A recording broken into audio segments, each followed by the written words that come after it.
थे।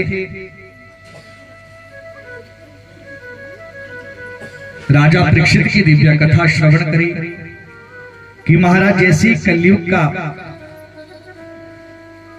प्रवेश राजा परीक्षित की बुद्धि में हुआ, जिन्होंने कभी संत का अपमान नहीं किया था, लेकिन कलयुग के प्रभाव से महाराज उन्होंने एक संत का भी अपमान कर दिया।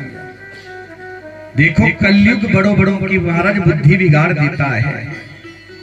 जब कलयुग का प्रभाव जीव के ऊपर हो जाता है तो उसकी बुद्धि जो है भ्रष्ट हो जाती है, पापाचरण में लग जाता है।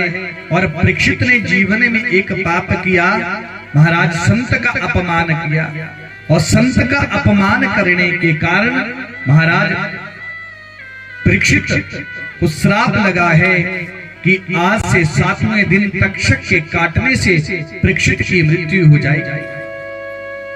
सज्जनों, परीक्षित कोई और नहीं, ये कथा किसी और की नहीं, ये हमारी ही कथा है। और भैया जिसे 7 दिन में मरना हो उसे सब कुछ छोड़कर भगवत शरण में आ जाना चाहिए। यही हमें भागवत जी की कथा सिखाती है।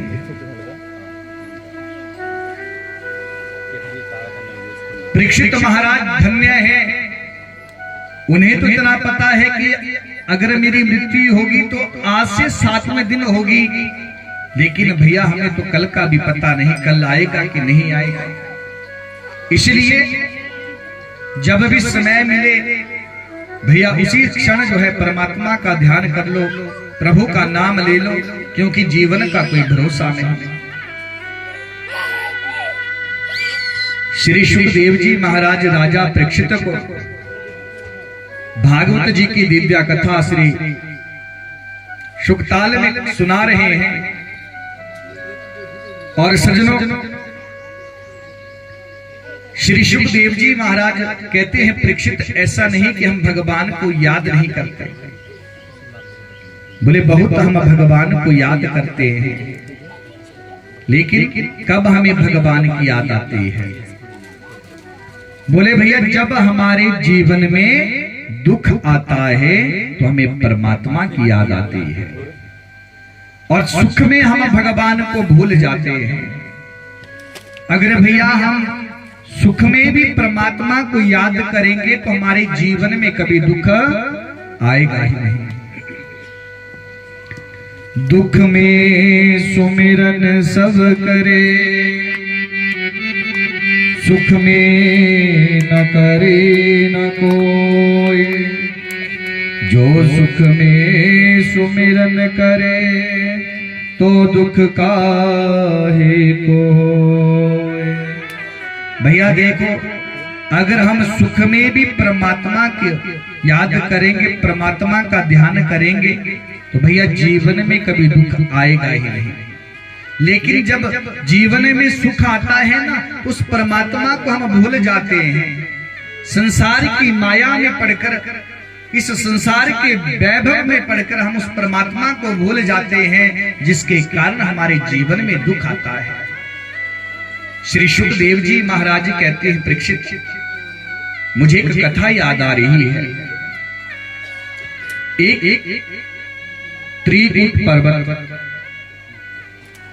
और महाराज त्रिकूट का मतलब होता है जिसके 3 शिखर हो।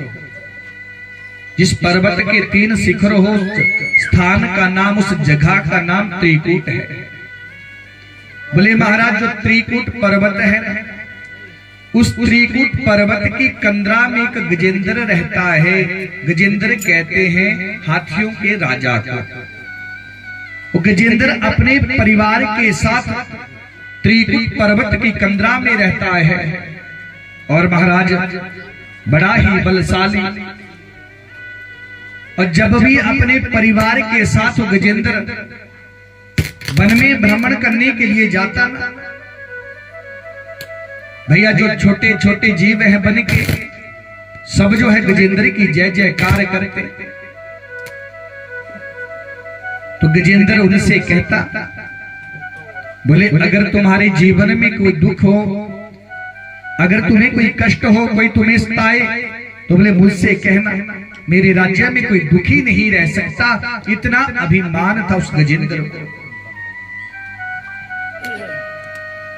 सज्जनों, आज वो गजेंद्र अभिमान युक्त जो है जीवन को जी रहा था।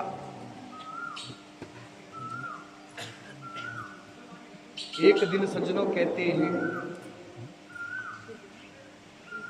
गजेंद्र अपने परिवार के साथ, अपने बच्चों के साथ, अपनी पत्नियों के साथ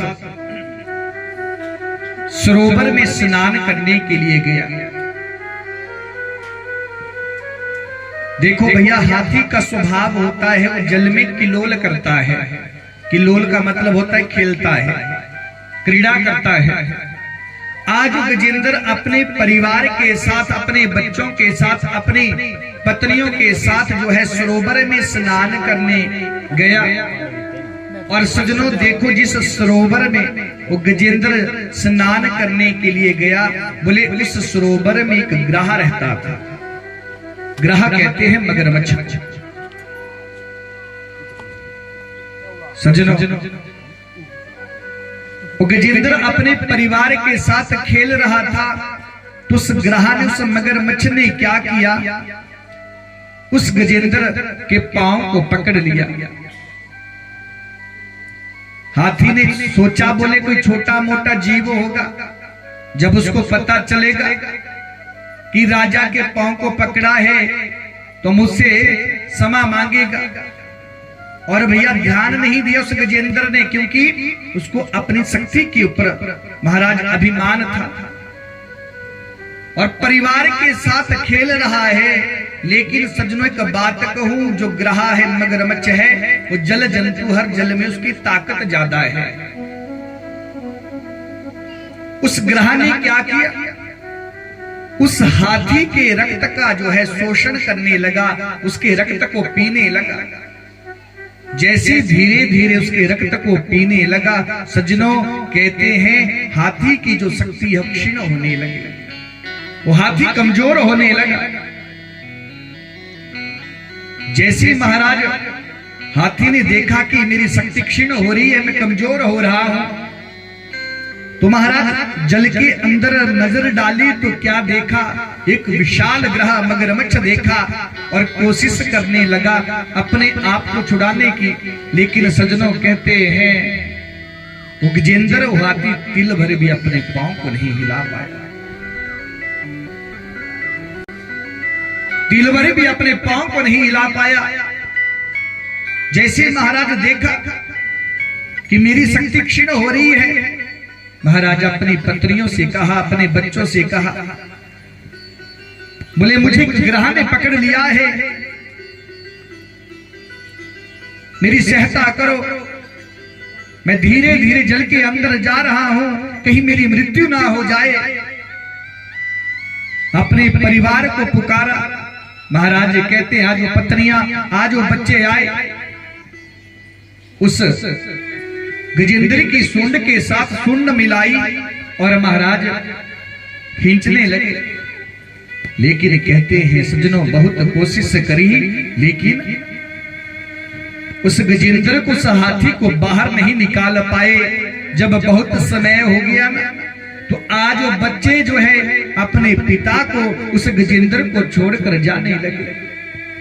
जैसे छोड़कर जाने लगे, सज्जनों कहते हैं उस गजेंद्र ने अपने बच्चों को आवाज लगाई, बोले बेटा मेरे जीवन में विपत्ति आई, दुख की घड़ी आई और आप मुझे छोड़कर जा रहे हैं। देखो भैया उन बच्चों ने पीछे मुड़कर नहीं देखा, कहने लगे बोले पिताजी आप तो बाहर निकलने का नाम नहीं लेते, इतना समय हो गया, हमें भूख लगी है, आज वो बच्चे छोड़कर चले गए। सज्जनों कहते हैं गजेंद्र की आंखों में आंसू आए।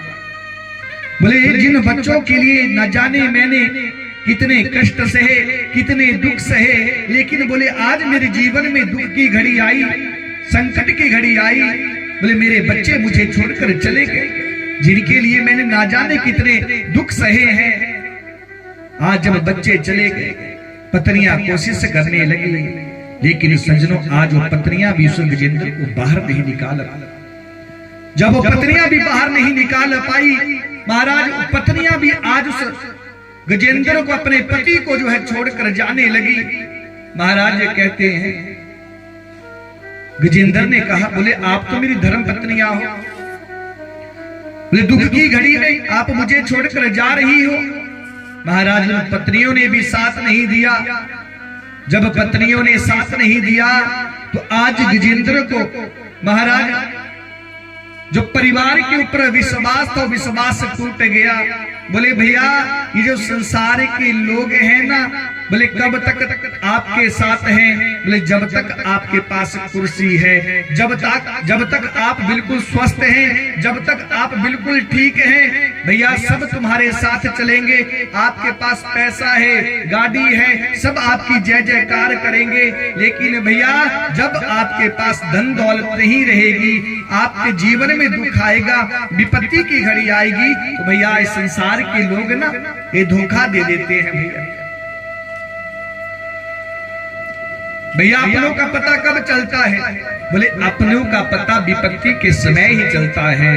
बोले पत्नी का पता, पुत्र का पता और मित्र का पता जब जीवन में विपत्ति आती है, जब जीवन में दुख की घड़ी आती है, तभी सज्जनों अपनों का पता चलता है। आज गजेंद्र ने देखा, बोले मेरे परिवार ने मुझे छोड़ दिया, बोले संसार के लोगों से क्या सहायता मांगनी? अगर सहायता मांगनी है तो भैया परमात्मा से मांगनी चाहिए। आज गजेंद्र को सबसे अंत में किसका ध्यान आया? बोले भगवान का ध्यान आया। भैया देखो, भरी सभा में जब द्रौपदा का चीरहरण होने लगा, क्या उस सभा में भगवान नहीं थे? भैया भगवान उसी सभा में थे, लेकिन द्रौपदा ने पहले संसार के लोगों के ऊपर विश्वास किया। उस सभा में बैठे हुए भीष्म पितामह, गुरु द्रोणाचार्य, बड़े बड़े जो महाराज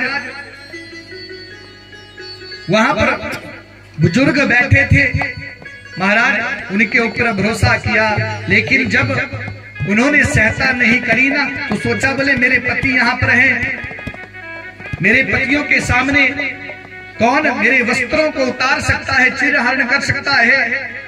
लेकिन भैया अब पति स्वयं जो है जुए में हार गए थे। भैया वो क्या द्रौपदी की जो है रक्षा करते, फिर भी द्रौपदी ने भगवान को नहीं पुकारा। महाराज अपने आप सहायता, अपने आप अपनी सहारी को पकड़ लिया, अपनी सहायता स्वयं करने लगी। लेकिन सज्जनों कहते हैं जब अपनी सहायता नहीं कर पाई तो सबसे अंत में द्रौपदी ने दोनों हाथ खड़े कर दिए और भगवान को पुकारा। और भैया देखो भगवान कहीं नहीं थे, ऐसा नहीं कि भगवान भैया वैकुंठ में थे, भगवान कहीं और थे। भैया भगवान भी उसी सभा में थे, लेकिन द्रौपदी ने भगवान को सबसे अंत में बुलाया। और सज्जनों भगवान साड़ी बनकर आगे, बोलिए वृंदावन बिहारी लाल की जय। भगवान साड़ी बनकर आगे, क्योंकि भैया भगवान आते हैं, लेकिन हम और आप लोग क्या करते हैं? बोले पहले संसार के लोगों के ऊपर विश्वास करते हैं, जब संसार के लोग धोखा दे देते हैं तब हमें भगवान की याद आती है। आज जो गजेंद्र है ना, उसने भी देखा, बोले मेरा परिवार, मेरे बच्चे, मेरी पत्नियां मुझे छोड़कर चली गई, तो सबसे अंत में भगवान की याद आई। और महाराज 33 श्लोकों में गजेंद्र ने भगवान को पुकारा, लेकिन नाम किसी का नहीं लिया। बोलिए वृंदावन बिहारी लाल की जय हो। एवं व्यावसितो बुधया समाधाय मनोहृदे जजापं परम जाप्यं प्रागजनमन्यतो शिक्षित। महाराज गजेंद्र ने भगवान की स्तुति करी, लेकिन किसी का नाम नहीं लिया। आकाश में समस्त देवता विराजमान हैं, सब सोच रहे हैं बोले गजेंद्र के जीवन में संकट आया है, हम बचाने के लिए जाएंगे, गजेंद्र हमारा नाम पुकारेगा। लेकिन भैया गजेंद्र ने किसी का नाम नहीं लिया। दुर्गा माँ बैठी है, बोले गजेंद्र मेरा नाम लेगा, मैं जाऊंगी बचाने के लिए, लेकिन देखा मैया ने बोले नाम तो मेरा भी नहीं लिया, मैं क्यों जाऊं बचाने के लिए। भगवान शंकर भी बैठे हैं कि मैं जाऊंगा बचाने के लिए, लेकिन कहने लगे बोले नाम तो मेरा भी नहीं लिया। बोले मेरा नाम नहीं आता तो बम बम भोले ही कह देते, तब भी मैं चला जाता बचाने के लिए। लेकिन महाराज कहते हैं नाम किसी का नहीं लिया। तो महाराज मेरे नारायण ने सोचा, बोले जो नाम किसी का नहीं, बोले वो मेरा ही नाम है। बोलिए वृंदावन बिहारी लाल की जय हो। जो नाम किसी का नहीं वो मेरा ही नाम है। महाराज गजेंद्र क्या कह रहा है, बोले जिस परमात्मा ने मुझे बोलने की शक्ति दी है, जिस परमात्मा ने मुझे चलने की शक्ति दी है, बोले वो परमात्मा आए और मेरी रक्षा करे। आज सज्जनों भगवान ने देखा, मेरे नारायण ने देखा, बोले जो किसी की स्तुति नहीं वो मेरी ही स्तुति है। आज नारायण भगवान गजेंद्र को बचाने के लिए आ रहे हैं सज्जनों। तो गरुड़ से कहा, बोले गरुड़ जल्दी चलो, मेरे भक्त के जीवन में संकट आया है। गरुड़ ने कहा, बोले प्रभु आता हूं, आने में थोड़ा समय लग जाता है। अब गरुड़ देखो मन में क्या सोच रहा है, बोले भगवान को कहीं भी जाना हो मेरी पीठ पर बैठकर ही जाते हैं, ऐसा अभिमान है गरुड़ को। भगवान ने देखा, बोले गरुड़ को तो अभिमान हो गया, बोले गजेंद्र को बाद में बचाऊंगा, लेकिन बोले गरुड़ को ग्रहारूपी जो अभिमान ने जकड़ लिया है, पहले बोले गरुड़ के अभिमान को चूर करना होगा। बोले वृंदावन बिहारी लाल की जय। मेरे प्रभु ने कहा, बोले गरुड़ जल्दी आओ। सज्जनों कहते हैं गरुड़ ने कहा, बोले प्रभु आता हूं। अब जैसे ही महाराज गरुड़ भगवान के पास आए, गरुड़ कहने लगा, बोले प्रभु बैठो। सज्जनों भगवान ने कहा, बोले गरुड़ आज मेरी सबसे छोटी उंगली को उड़ाकर दिखा। भगवान ने क्या किया, गरुड़ की पीठ पर अपनी कनिष्ठा कन्नी उंगली को रखा। बोले इस उंगली को उड़ाकर दिखा। बोले प्रभु मजाक क्यों करते हो, आप बैठो तो सही। भगवान ने कहा, बोले नहीं, आज मेरी उंगली को उड़ाकर दिखा दे।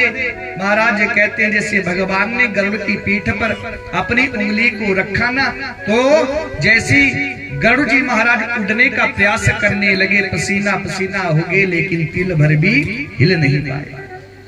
भगवान ने कहा, बोले गरुड़ अभिमान करता है तू कि त्रिलोकी नाथ को उड़ाकर ले जाता है, बोले तू क्या मुझे उड़ाएगा, मैं अपने पांव में पकड़कर तुझे उड़ाता हूं।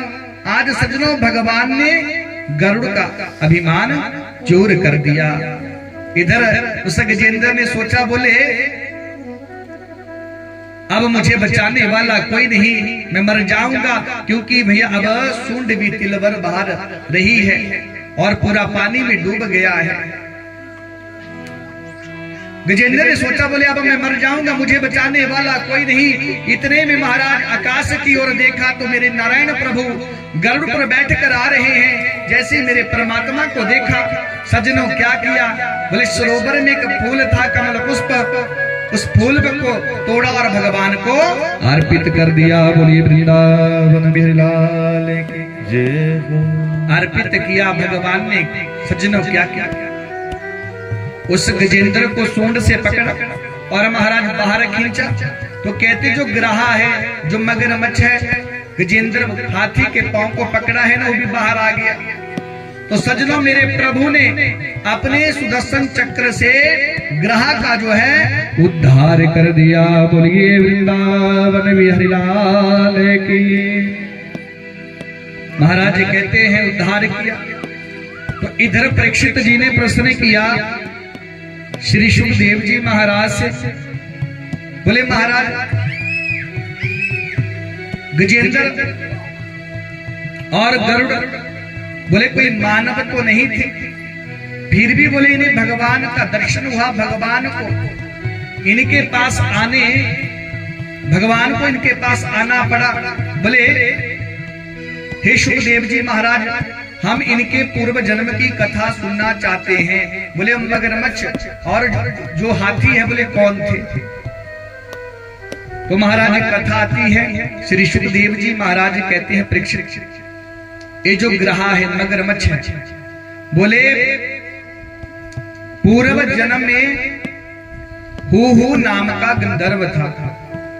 और भैया गंधर्वों के नाम इस प्रकार के होते थे भैया, और इनका काम क्या होता था? देवताओं को हंसाना, मनोरंजन करवाना।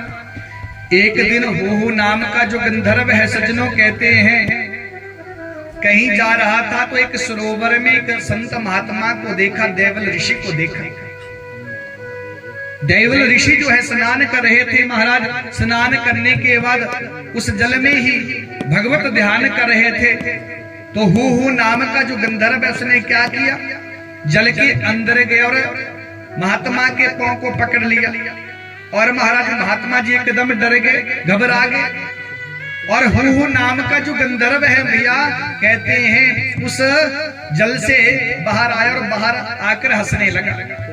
देवल ऋषि ने देखा, बोले इसी की करतूत है, इसी ने ऐसा किया है। और सज्जनों क्रोध में आकर श्राप दे दिया। बोले तुम्हें जल में रहने की बड़ी तुम्हारी इच्छा है, जाओ मैं तुम्हें श्राप देता हूं कि तुम मगरमच्छ बन जाओ, ग्रह बन जाओ। महाराज जो हु नाम का गंधर्व है जब श्राप मिला ना तो चरणों में गिर गया। बोले महाराज मैंने तो आपके चरण छुए और संत महात्मा के चरण छूने पर ऐसा फल मिलता है। बोले आपने चरण तो छुए लेकिन बोले चरण छूने का ढंग आपका सही नहीं था। तो बोले महाराज आप बताओ मेरा कल्याण कैसे होगा? तो देवल ऋषि ने कहा, बोले अंत समय में आप भगवान के किसी भक्त के पांव को पकड़ोगे और भगवान के हाथों तुम्हारा कल्याण हो जाएगा। बोले वृंदावन बिहारी लाल की। तो महाराज आज देखो ग्रह का उद्धार मेरे नारायण ने किया।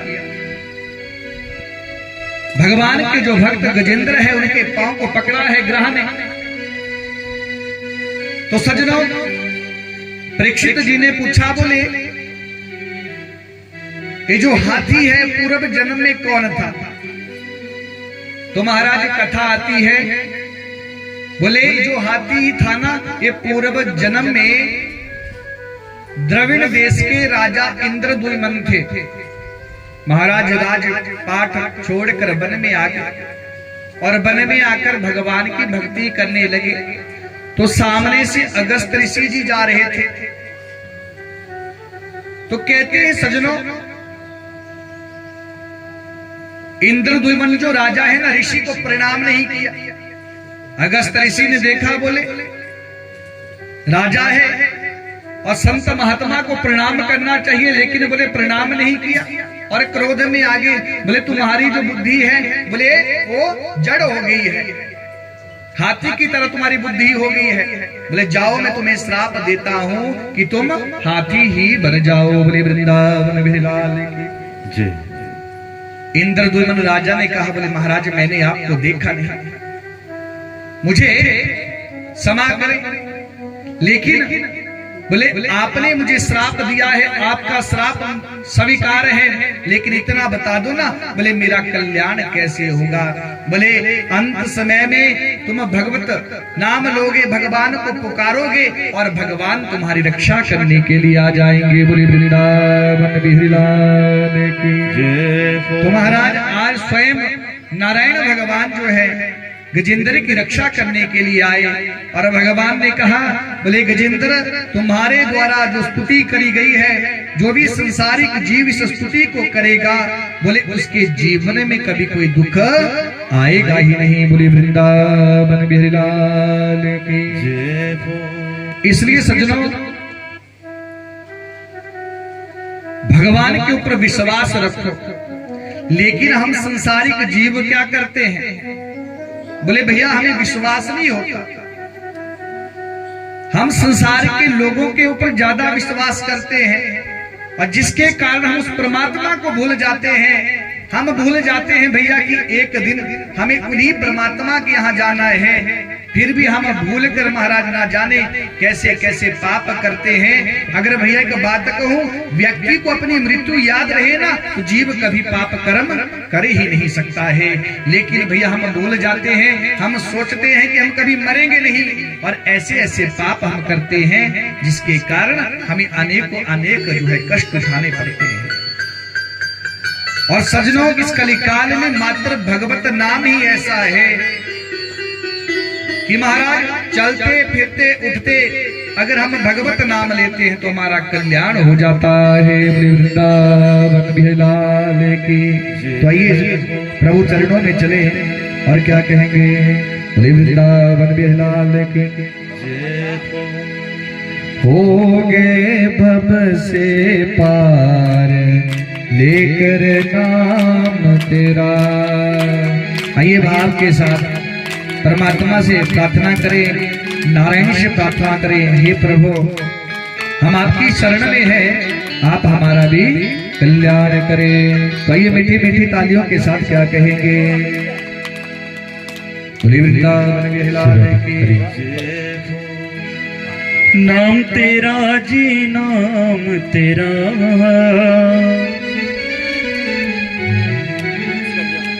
होगे भव से पार लेकर नाम तेरा, होगे भव से पार लेकर नाम तेरा, होगे भव से पार लेकर नाम तेरा, होगे भव से पार लेकर नाम तेरा।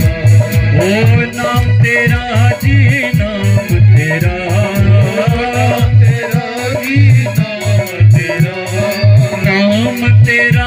जी नाम तेरा, तेरा जी नाम तेरा, होगे भव से पार लेकर नाम तेरा, होगे भव से पार लेकर नाम तेरा।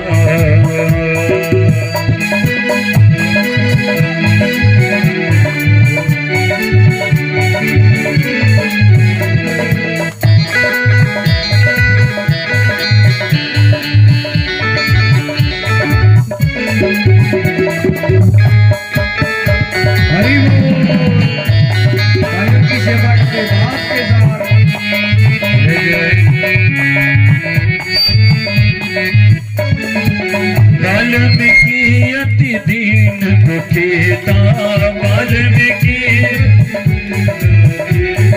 पूरे कर्म में सदा लीन था, पूरे कर्म में सदा लीन था, करी रामायण प्यार लेकर नाम तेरा, करी रामायण प्यार लेकर नाम तेरा, होगे भव से पार लेकर नाम तेरा, होगे भव से पार जय हो नाम तेरा।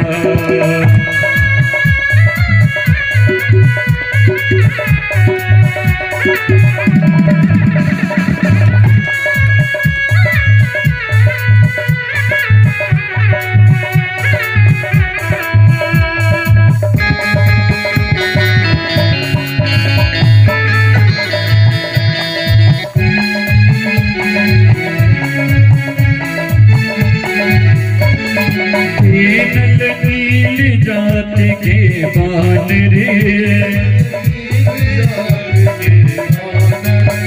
नल नील जात के बान रे,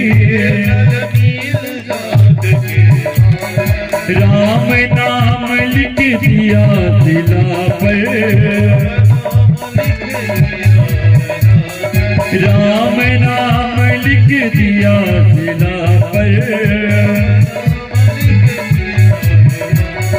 हो गई सेना पार लेकर नाम तेरा, हो गई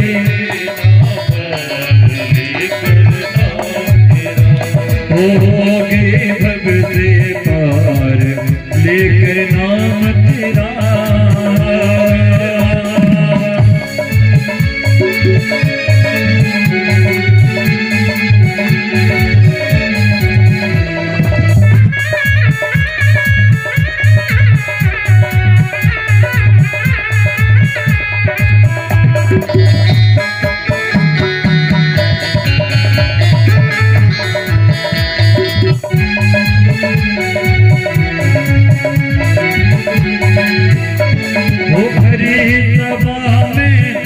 सुपद दुलारी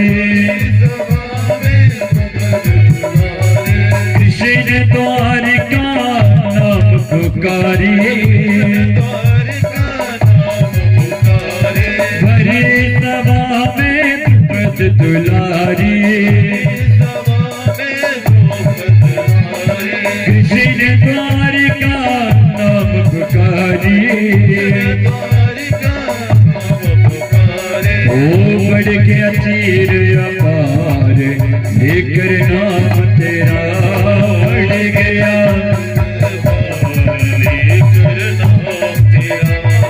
हो गए बब से पार लेकर नाम तेरा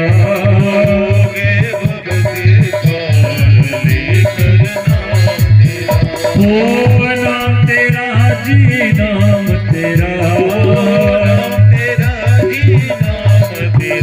बोलो होगे बब से पार लेकर नाम तेरा राधे लेकर नाम तेरा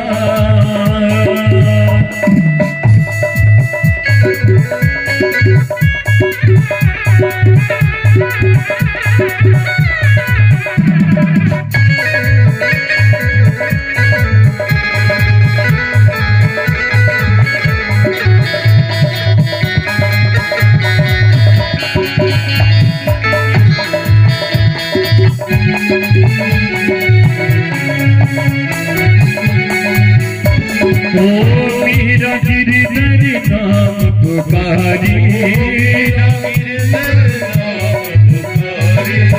मेरा गिरधर नाम पुकारी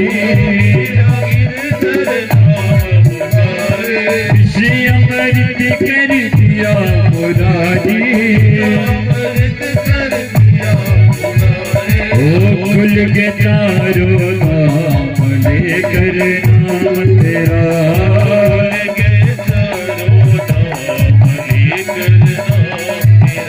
ओ नाम तेरा जी नाम तेरा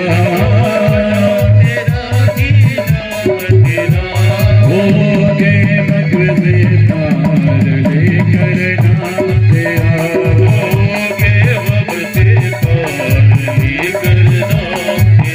हो गए मग से पार लेकर नाम तेरा बोले श्री रामचंद्र महाराज की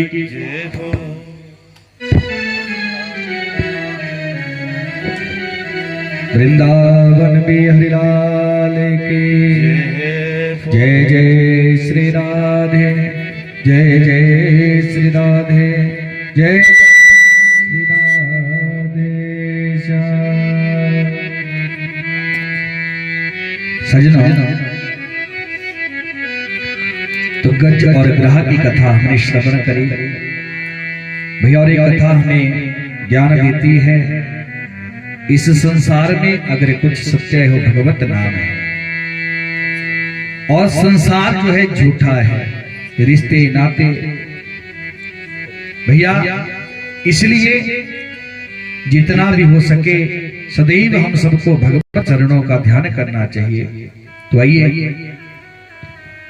विजेंद्र और ग्राहक इस दिव्या कथा को प्रणाम करते हुए आगे कथा में प्रवेश करें। श्री सुखदेव जी महाराज राजा परीक्षित से कहते हैं, परीक्षित, दुर्वासा जी एक बार भगवान के पास गए तो मेरे प्रभु ने दुर्वासा जी को अपनी प्रसादी माला पहनाई। दुर्वासा जी उस माला को पहनकर स्वर्ग पहुंचे इंद्र के पास।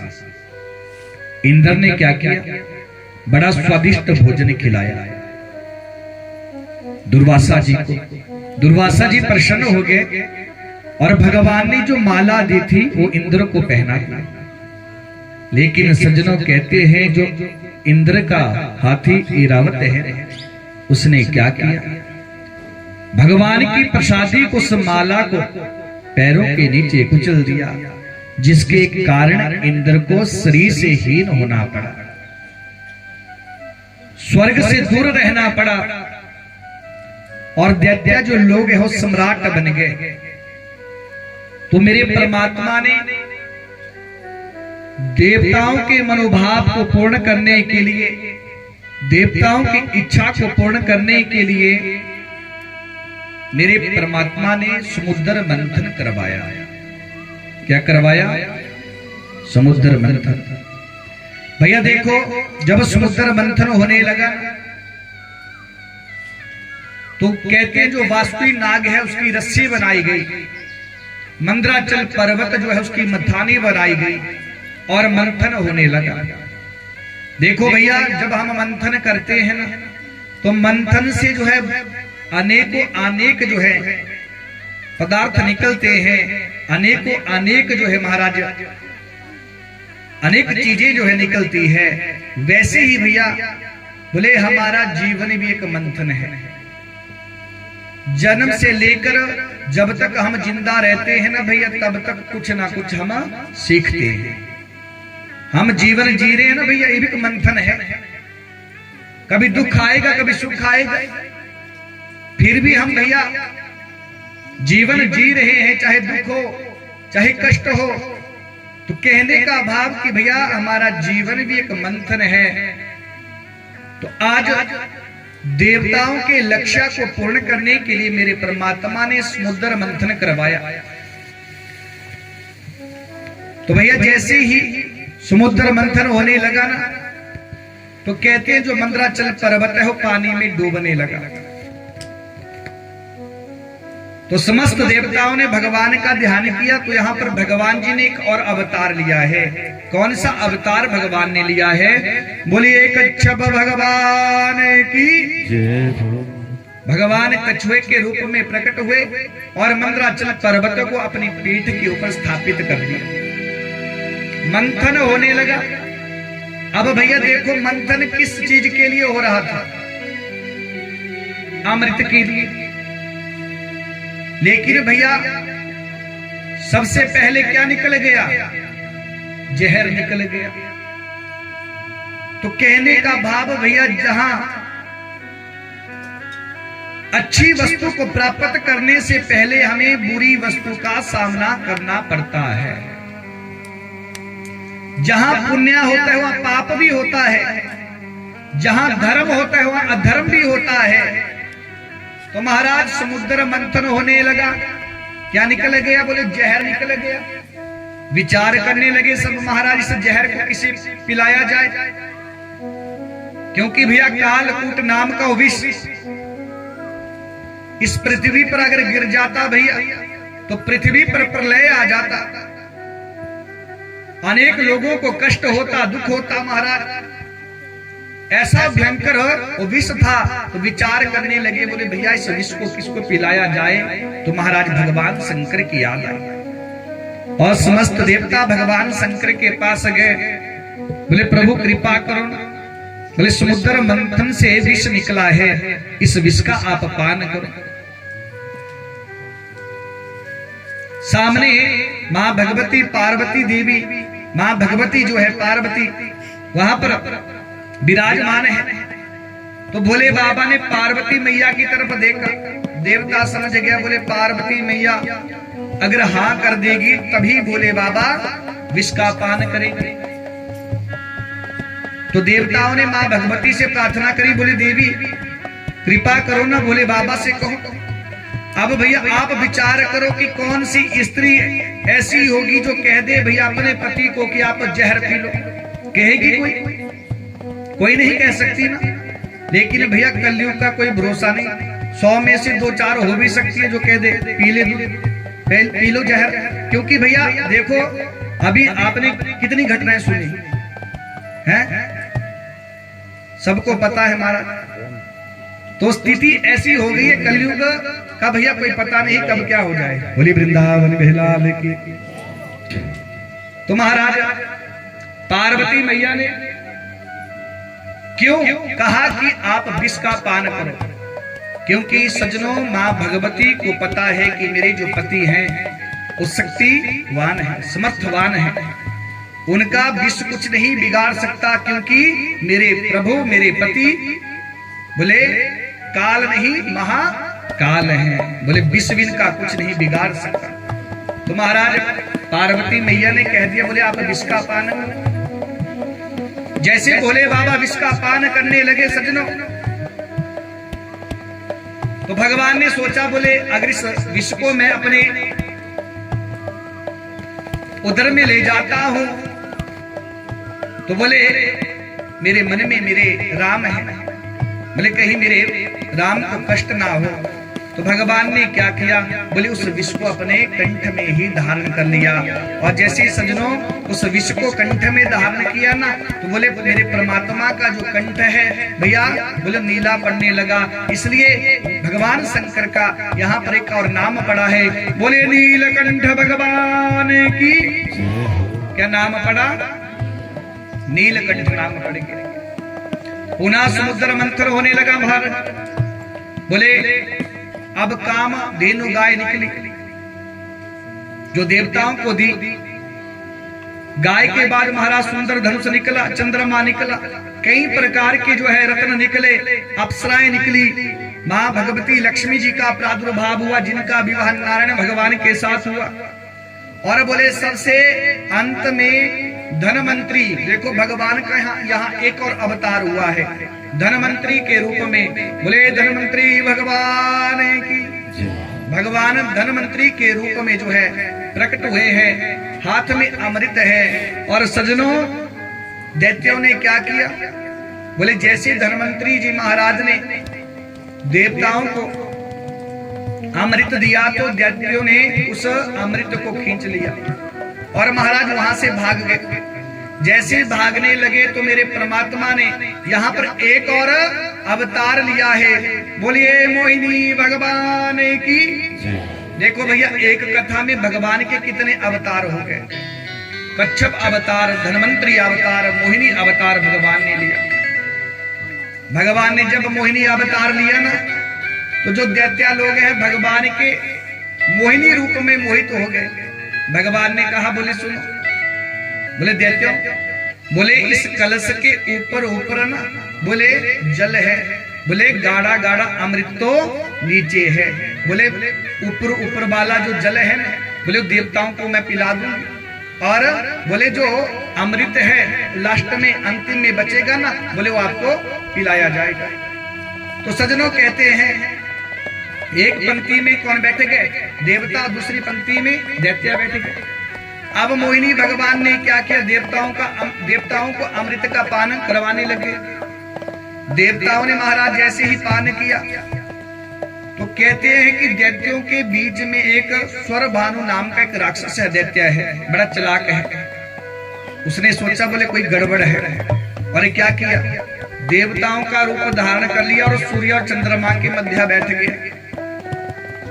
जैसे मोहिनी भगवान उस दैत्य के पास पहुंचे, क्योंकि देवता का रूप धारण किया था, जैसे पहुंचे महाराज अमृत का पान मोहिनी भगवान उसे करवाने लगे ना, अभी कुछ बूंदे अंदर गई थी, इतने में चंद्रमा जी ने देख लिया। चंद्रमा जी ने कह दिया बोले प्रभु, बोले ये कोई देवता नहीं दैत्य है। इतना मेरे परमात्मा ने सुना, क्रोध में आ गए, अपने सुदर्शन चक्र को निकाला और कहते हैं भैया जो स्वर भानु नाम का जो दैत्य है, बोले उनके सर को जो है धड़ से अलग कर दिया। बोले वृंदावन बिहारी लाल की। लेकिन भैया उस स्वर भानु की मृत्यु नहीं हुई। क्यों? बोले कुछ अमृत की बूंदे जो है शरीर के अंदर चली गई थी। तो भैया दो स्वरूप उसके बन गए। तो बोले उसका जो नाम रखा ना, बोले जो सर है उसका नाम राहु रखा, जो धड़ है उसका नाम केतु रखा। भगवान ने क्या किया, उस धड़ को लिया महाराज और ब्रह्मलोक में फेंक दिया। तो महाराज इस प्रकार जो है समुद्र मंथन हुआ। एक दिन महाराज बलि जी जो है अपने गुरु शुक्राचार्य से कहते हैं, देखो जब समुद्र मंथन की कथा हो गई ना, अब देवताओं ने अमृत का पान कर लिया तो शक्तिशाली हो गए, भाई उनको कोई नहीं मार सकता। तो अब दैत्यों को चिंता होने लगी। दैत्यों के जो राजा बलि है महाराज, अब देखो दैत्यों के गुरु कौन है? शुक्राचार्य, और देवताओं के बृहस्पति जी। तो महाराज कहते हैं बलि महाराज ने अपने गुरुदेव से कहा, बोले गुरुदेव, बोले देवताओं ने अमृत का पान किया है, बोले इन्हें हम मार तो नहीं सकते क्या? परास्त भी नहीं कर सकते, हरा भी नहीं सकते? शुक्राचार्य ने कहा, बोले बिल्कुल, देवताओं को आप हरा सकते हैं। बोले अगर किसी के जीवन में 3 चीजें आ जाए ना भैया, तो भैया वो कुछ भी प्राप्त कर सकता है, किसी को भी जीत सकता है। बोले 3 चीजें कौन सी कही है? जिसके जीवन में गौ सेवा, जिसके जीवन में गौ सेवा और गुरु सेवा और संत सेवा, बोले 3 चीजें आ गई तो समझ लो भैया सबको जीत सकता है। यहां तक कि भैया भगवान को भी जीत सकता है। जिसके जीवन में गौ की सेवा, गुरु की सेवा और संत की सेवा आ गई, कुछ भी जीत सकता है। बोले वृंदावन विलास की। देखो भैया हम सब सनातनी हैं, हम सबको गौ की सेवा करनी चाहिए, क्योंकि महाराज गौ के शरीर में 33 कोटि देवी देवताओं का वास है। कितने देवी देवताओं का वास है भैया? देखो हम मंदिर की परिक्रमा करें या ना करें तब भी चल पड़ेगा, 2 घंटे बैठकर हम पूजा करें ना करें तब भी चल पड़ेगा, लेकिन बोले भैया जीवन में अगर गौ सेवा नहीं करी तो नहीं चलेगा। क्योंकि महाराज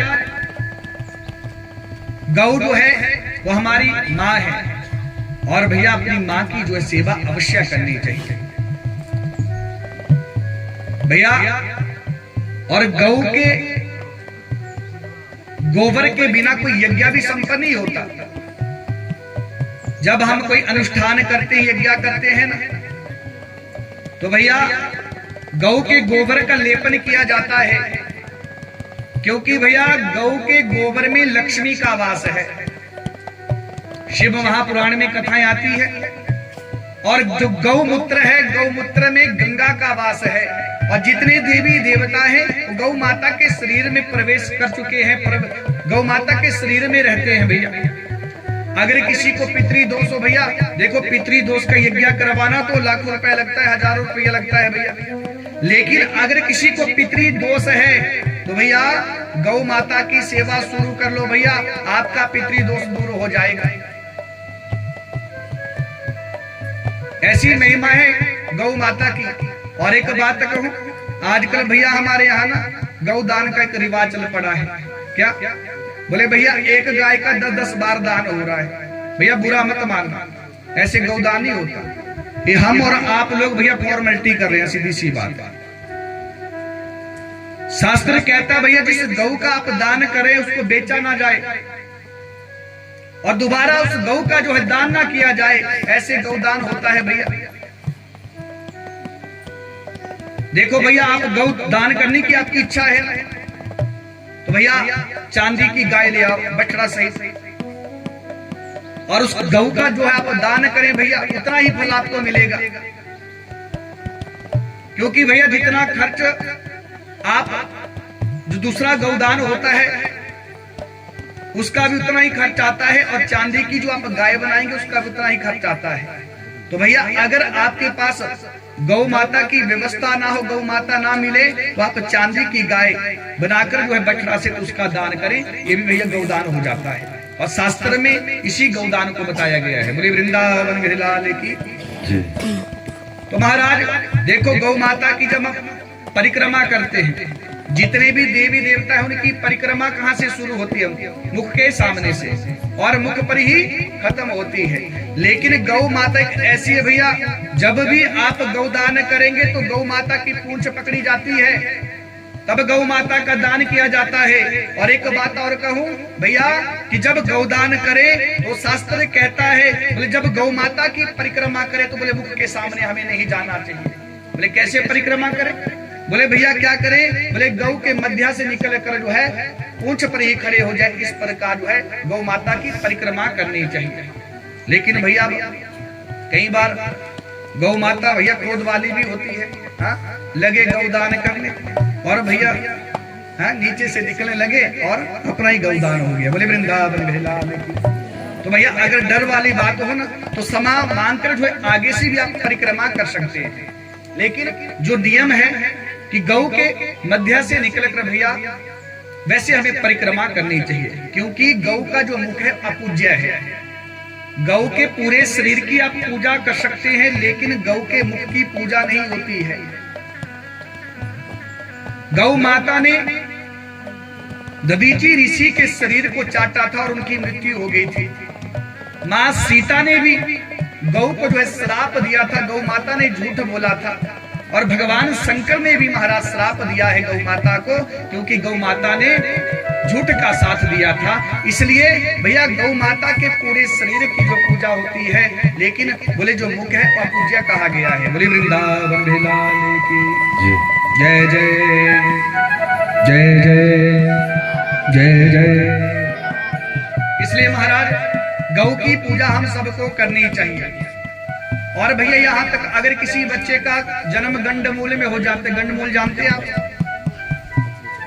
नक्षत्र होते हैं, ज्येष्ठा नक्षत्र हो गया, अश्विनी नक्षत्र हो गया, मूला नक्षत्र हो गया। गंडमूल नक्षत्र में अगर किसी बच्चे का जन्म हो जाता है, बोले भैया उस बच्चे को गौ माता के पास ले जाओ और बोले गौ माता का जो है स्पर्श उस बच्चे से करवाओ, तो भैया बोले जो गंडमूल बच्चे को जो नक्षत्र पड़ा हो उसकी शांति हो जाती है। बोले वृंदावन बिलाल की। तो महाराज बोले जीवन में गौ की सेवा और गुरु की सेवा, देखो भैया जिसके जीवन में गुरु है ना, तो बोले गुरु की सेवा भी करनी चाहिए, क्योंकि भैया जीवन में जिसने गुरु की सेवा कर ली भैया उसने जीवन में सब कुछ प्राप्त कर लिया। हर जगह उस व्यक्ति का नाम हो जाता है जो भाव के साथ, श्रद्धा के साथ गुरु की सेवा करता है। लेकिन भैया शिष्य बनकर हमें रहना चाहिए। आजकल के चेले भैया कैसे हैं महाराज, आजकल हर कोई गुरु बनना चाहता है महाराज। शिष्य भी क्या बनना चाहते हैं, गुरु बनना चाहते हैं।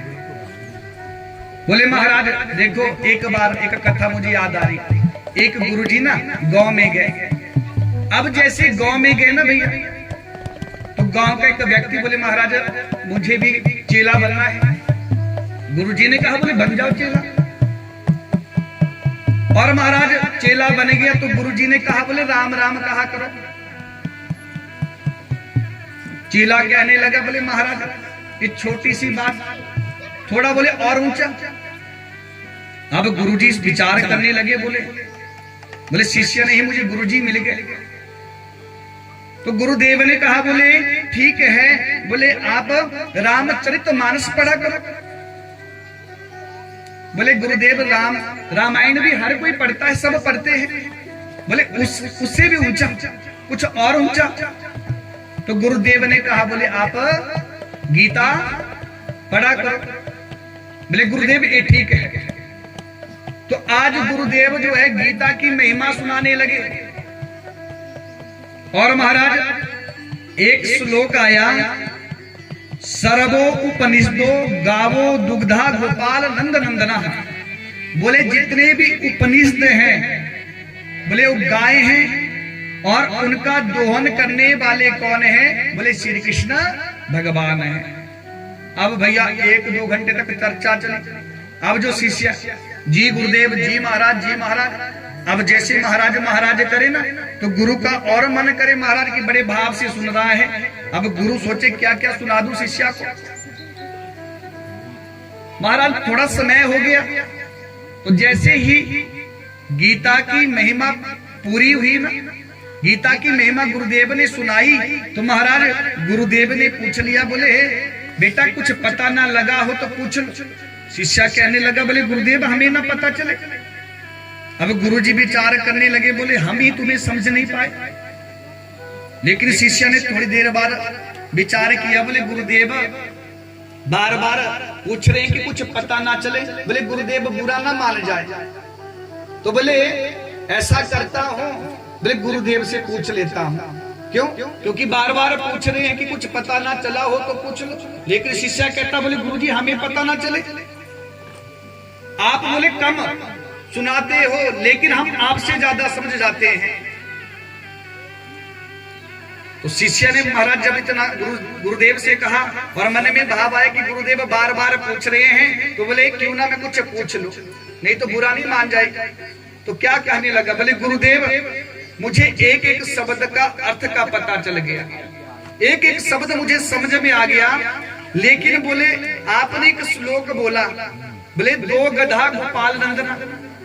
बोले गुरुदेव बोले उस कथा में बोले दो गधे कौन थे? अब गुरुदेव ने क्या किया, आपने सिर पर हाथ रखा, बोले एक मैं और दूसरा तू। बोली वृंदावन लाल की। तो भैया ऐसे भी शिष्य होते हैं। इसलिए महाराज अगर गुरु धारण करना है तो भैया शिष्य बनकर रहो।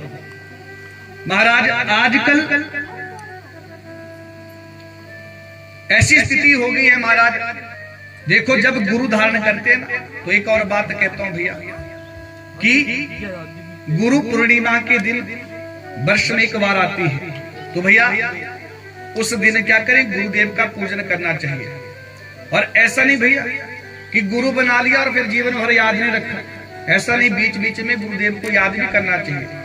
हमारे भी गुरु जी हैं, तो भैया हम भी उनके पास जाते हैं जब भी समय लगता है, तो गुरु के पास जाना भी चाहिए। क्योंकि शास्त्र कहता है जब गुरु धारण कर लिया है, बोले गत्वा नत्वा और दत्वा, बोले भैया गुरु के पास जाओ। गत्वा का मतलब जाना हुआ, और गुरु के पास जाकर बोले नत्वा प्रणाम करो चरणों में, और भैया दत्वा बोले अपने आप को ही गुरु को सौंप दो कि गुरुदेव अब हमारे जीवन की जो डोर है वो आपके हाथों में है, आप ही हमारी डोर को पार लगाएंगे। बोले वृंदावन लाल की। तो महाराज बोले जिसके जीवन में गुरु सेवा, गौ सेवा और संत सेवा आ गई, तो भैया समझ लो ये कुछ भी जीत सकता है। आज सज्जनों शुक्राचार्य ने कहा, बोले बेटा जाओ तुम स्वर्ग के ऊपर चढ़ाई करो, क्योंकि जो राजा बलि है, राजा बलि के जीवन में गुरु सेवा भी है, गौ सेवा भी और संत सेवा भी है। महाराज स्वर्ग के ऊपर राजा बलि ने चढ़ाई करी। महाराज कहते हैं आज राजा बलि ने स्वर्ग को ही जीत लिया, समस्त देवता वहां से महाराज भाग गए। यहां तक कहा गया है कि राजा बलि ने स्वर्ग की छोड़ो, राजा बलि ने त्रिलोकी को ही जीत लिया। महाराज सभी तरफ जो है राजा बलि का ही साम्राज्य हो गया। महाराज देवता लोग दर दर भटकने लगे। अब देखो देवताओं की जो माता है उनका नाम क्या है, अदिति, और दैत्यों की माता का नाम क्या है, दिति। एक और बात कहूं भैया, देवता और दैत्य है दोनों भाई भाई, क्योंकि पिता उनके एक है कश्यप जी, माताएं अलग है। तो भैया फिर भी है भाई भाई, लेकिन हमेशा लड़ते झगड़ते रहते हैं। किसके लिए? दैत्य लोग कहते हैं बोले हमें स्वर्ग का भी हिस्सा चाहिए, और हम लोगों को भी यही स्थिति है हमारा संसार में, हम भी थोड़ी सी वस्तु के लिए भैया एक दूसरे से लड़ते झगड़ते हैं। मुरी वृंदावन बिलाल की। तो महाराज देवताओं की जो माता है अदिति, जब उसने देखा कि उसके जो पुत्र इंद्रादि जो देवता हैं बोले धर धर भटक रहे हैं, तो मैया अदिति को बड़ा दुख हुआ। महाराज उदास बैठी थी, कश्यप जी आए, कश्यप जी ने कहा बोले देवी तुम्हें क्या हुआ, कोई कष्ट कोई दुख तुम्हें है? तो महाराज कहते हैं अदिति ने कहा बोले ऐसी वैसी बात तो कुछ नहीं है। क्यों? बोले तुम्हारा पूजा पाठ नित्य नियम अच्छा चल रहा है। बोले सब ठीक है। तो बोले दुखी क्यों हो? बोले मेरे दुख का कारण है, बोले मेरे जो पुत्र जो देवता जो इंद्र है, बोले मुझे उनका दुख है। बोले क्यों?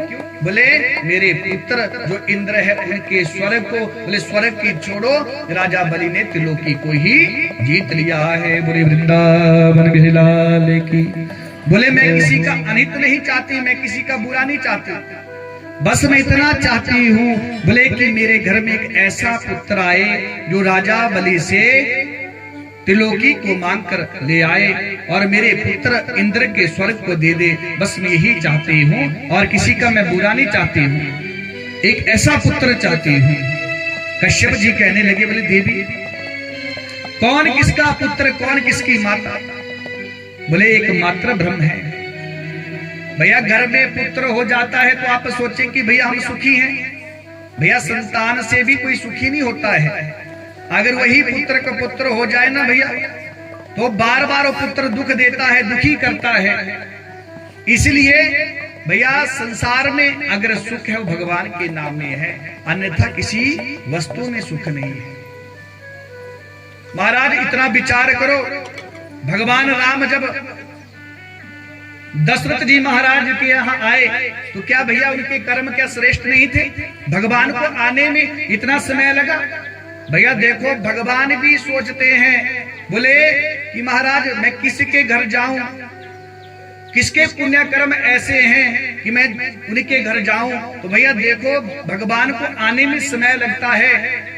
ऐसा मत सोचना कि भैया किसी के घर में संतान नहीं तो भगवान उनसे प्रसन्न नहीं। भैया ऐसा नहीं, शास्त्र कहता है बोले जिसके घर में संतान नहीं समझ लो कि भगवान की उसके ऊपर बड़ी कृपा है। क्योंकि भैया भगवान ऐसे गर्भ को ढूंढते हैं, क्योंकि भैया उनके पुण्य इतने ऊंचे होते हैं कि भैया संसारिक जो जीव होता है बोले भैया उनके गर्भ में नहीं आता है। ऐसे गर्भ में महाराज भगवान आते हैं। बोले वृंदावन लाल की। तो सज्जनों कहते हैं आज जब अदिति मैया ने कहा बोले मैं किसी का अहित नहीं चाहती, किसी का बुरा नहीं चाहती, बस मैं इतना चाहती हूँ कि मेरे घर एक श्रेष्ठ पुत्र हो जाए। कश्यप जी ने कहा बोले देवी कौन किसका पुत्र, कौन किसकी माता? बोले एक ब्रह्म है, कोई किसी का नहीं होता है। को देहो भौतिको अनात्मा वाच आत्मा प्रकृति परा कस्या के पति पुत्राय मोह एव ही कारणम। बोले देवी कौन किसका पुत्र, कौन किसकी माता? बोले एक मात्र ये ब्रह्म है। अदिति ने कहा बोले तुम किसी की माता होते ना तो तुम्हें पता होता कि जब माँ के जीवन में कष्ट आता है, माँ के जीवन में दुख आता है, तो बोले पुत्र के जीवन में जब दुख आता है तो माँ को कितना कष्ट होता है। अगर तुम माँ होती, इतना जब कश्यप जी से कहा तो कश्यप जी ने कहा बोले चाहती क्या हो? बोले मैं इतना चाहती हूँ कि मेरे घर एक श्रेष्ठ पुत्र हो। तो महाराज आज कश्यप जी ने एक व्रत बताया, उस व्रत का नाम है पयो व्रत। और महाराज कहते हैं जो व्रत होता है फाल्गुन के शुक्ल पक्ष प्रतिपदा से लेकर द्वादशी तक इस व्रत को किया जाता है और त्रयोदशी को इस व्रत का प्रायण किया जाता है। अब देखो इस व्रत को कैसे शुरू किया जाता है। मान लो भैया हमने आज जो है एक गिलास दूध पिया, तो बोले अब क्या करें, धीरे धीरे जो है दूध कम करते जाएं और जब अंतिम दिवस आए तो थोड़ा सा दूध जो है बचे। इस प्रकार बोले इस व्रत को करना चाहिए और बोले यज्ञेश भगवान का जो हमें ध्यान करना चाहिए। यज्ञेश यज्ञा पुरुषाचित तीर्थपाद तीर्थ श्रवा श्रवण मंगल नाम ध्या। बोले भगवान की स्तुति करना। अब महाराज देखो कहते हैं अदिति ने बड़े भाव के साथ इस व्रत को किया। महाराज पयो व्रत को भगवान का ध्यान करती और महाराज कहते हैं कि आज जो है भगवान उनके ऊपर प्रसन्न हो गए। भगवान ने पूछा बोले देवी तुम्हें क्या चाहिए? तो महाराज अदिति मैया ने कहा बोले मैं चाहती हूं कि मेरे घर एक श्रेष्ठ पुत्र आए जो राजा बलि के पास जाकर जो है त्रिलोकी को मांग ले। बुरे वृंदावन बिहाल की। भगवान ने कहा बोले मैया आप चिंता मत करो, आपका मनोरथ जो है अवश्य जो है पूर्ण होगा। आज सज्जनों कहते हैं भगवान ने अदिति मैया को आशीर्वाद दे दिया और भाव के साथ जो है अदिति मैया ने इस व्रत को किया। सज्जनों देखो, भगवान भाव के भूखे हैं। अगर आप भाव से, श्रद्धा से, भक्ति से भगवान का नाम लेते हैं तो भगवान आपके मनोभाव को अवश्य ही पूर्ण करते हैं। बोले वृंदावन बिहारी लाल की। तो सज्जनों कहते हैं,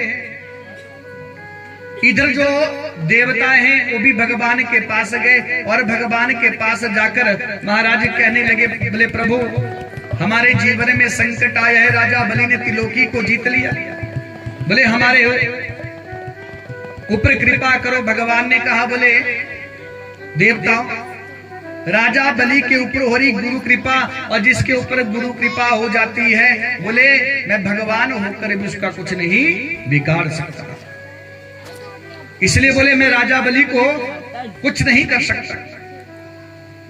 लेकिन बोले मैं तुम्हारी माता को देवताओं से कहा, वचन देकर आया हूं, बोले मैं स्वयं आपकी जो माता है उनके यहाँ बामन रूप में जाऊंगा और पुत्र बनकर जब जाऊंगा तो राजा बलि के यहाँ हाथ पसारूंगा और राजा बलि से त्रिलोकी को मांग लूंगा। बोले देवताओं आप भी चिंता मत करो। वृंदावन बिहारी लाल की। आज महाराज मेरे नारायण प्रभु देवताओं की कार्य सिद्धि के लिए आज सज्जनों भगवान जो है कश्यप और अदिति के यहाँ पुत्र बनकर आए हैं। श्रवण्या श्रवण द्वैतश्याम मूर्ते अभिजीते प्रभो सर्वे नक्षत्र ताराधश्च चक्रो सतजनम दक्षिणम।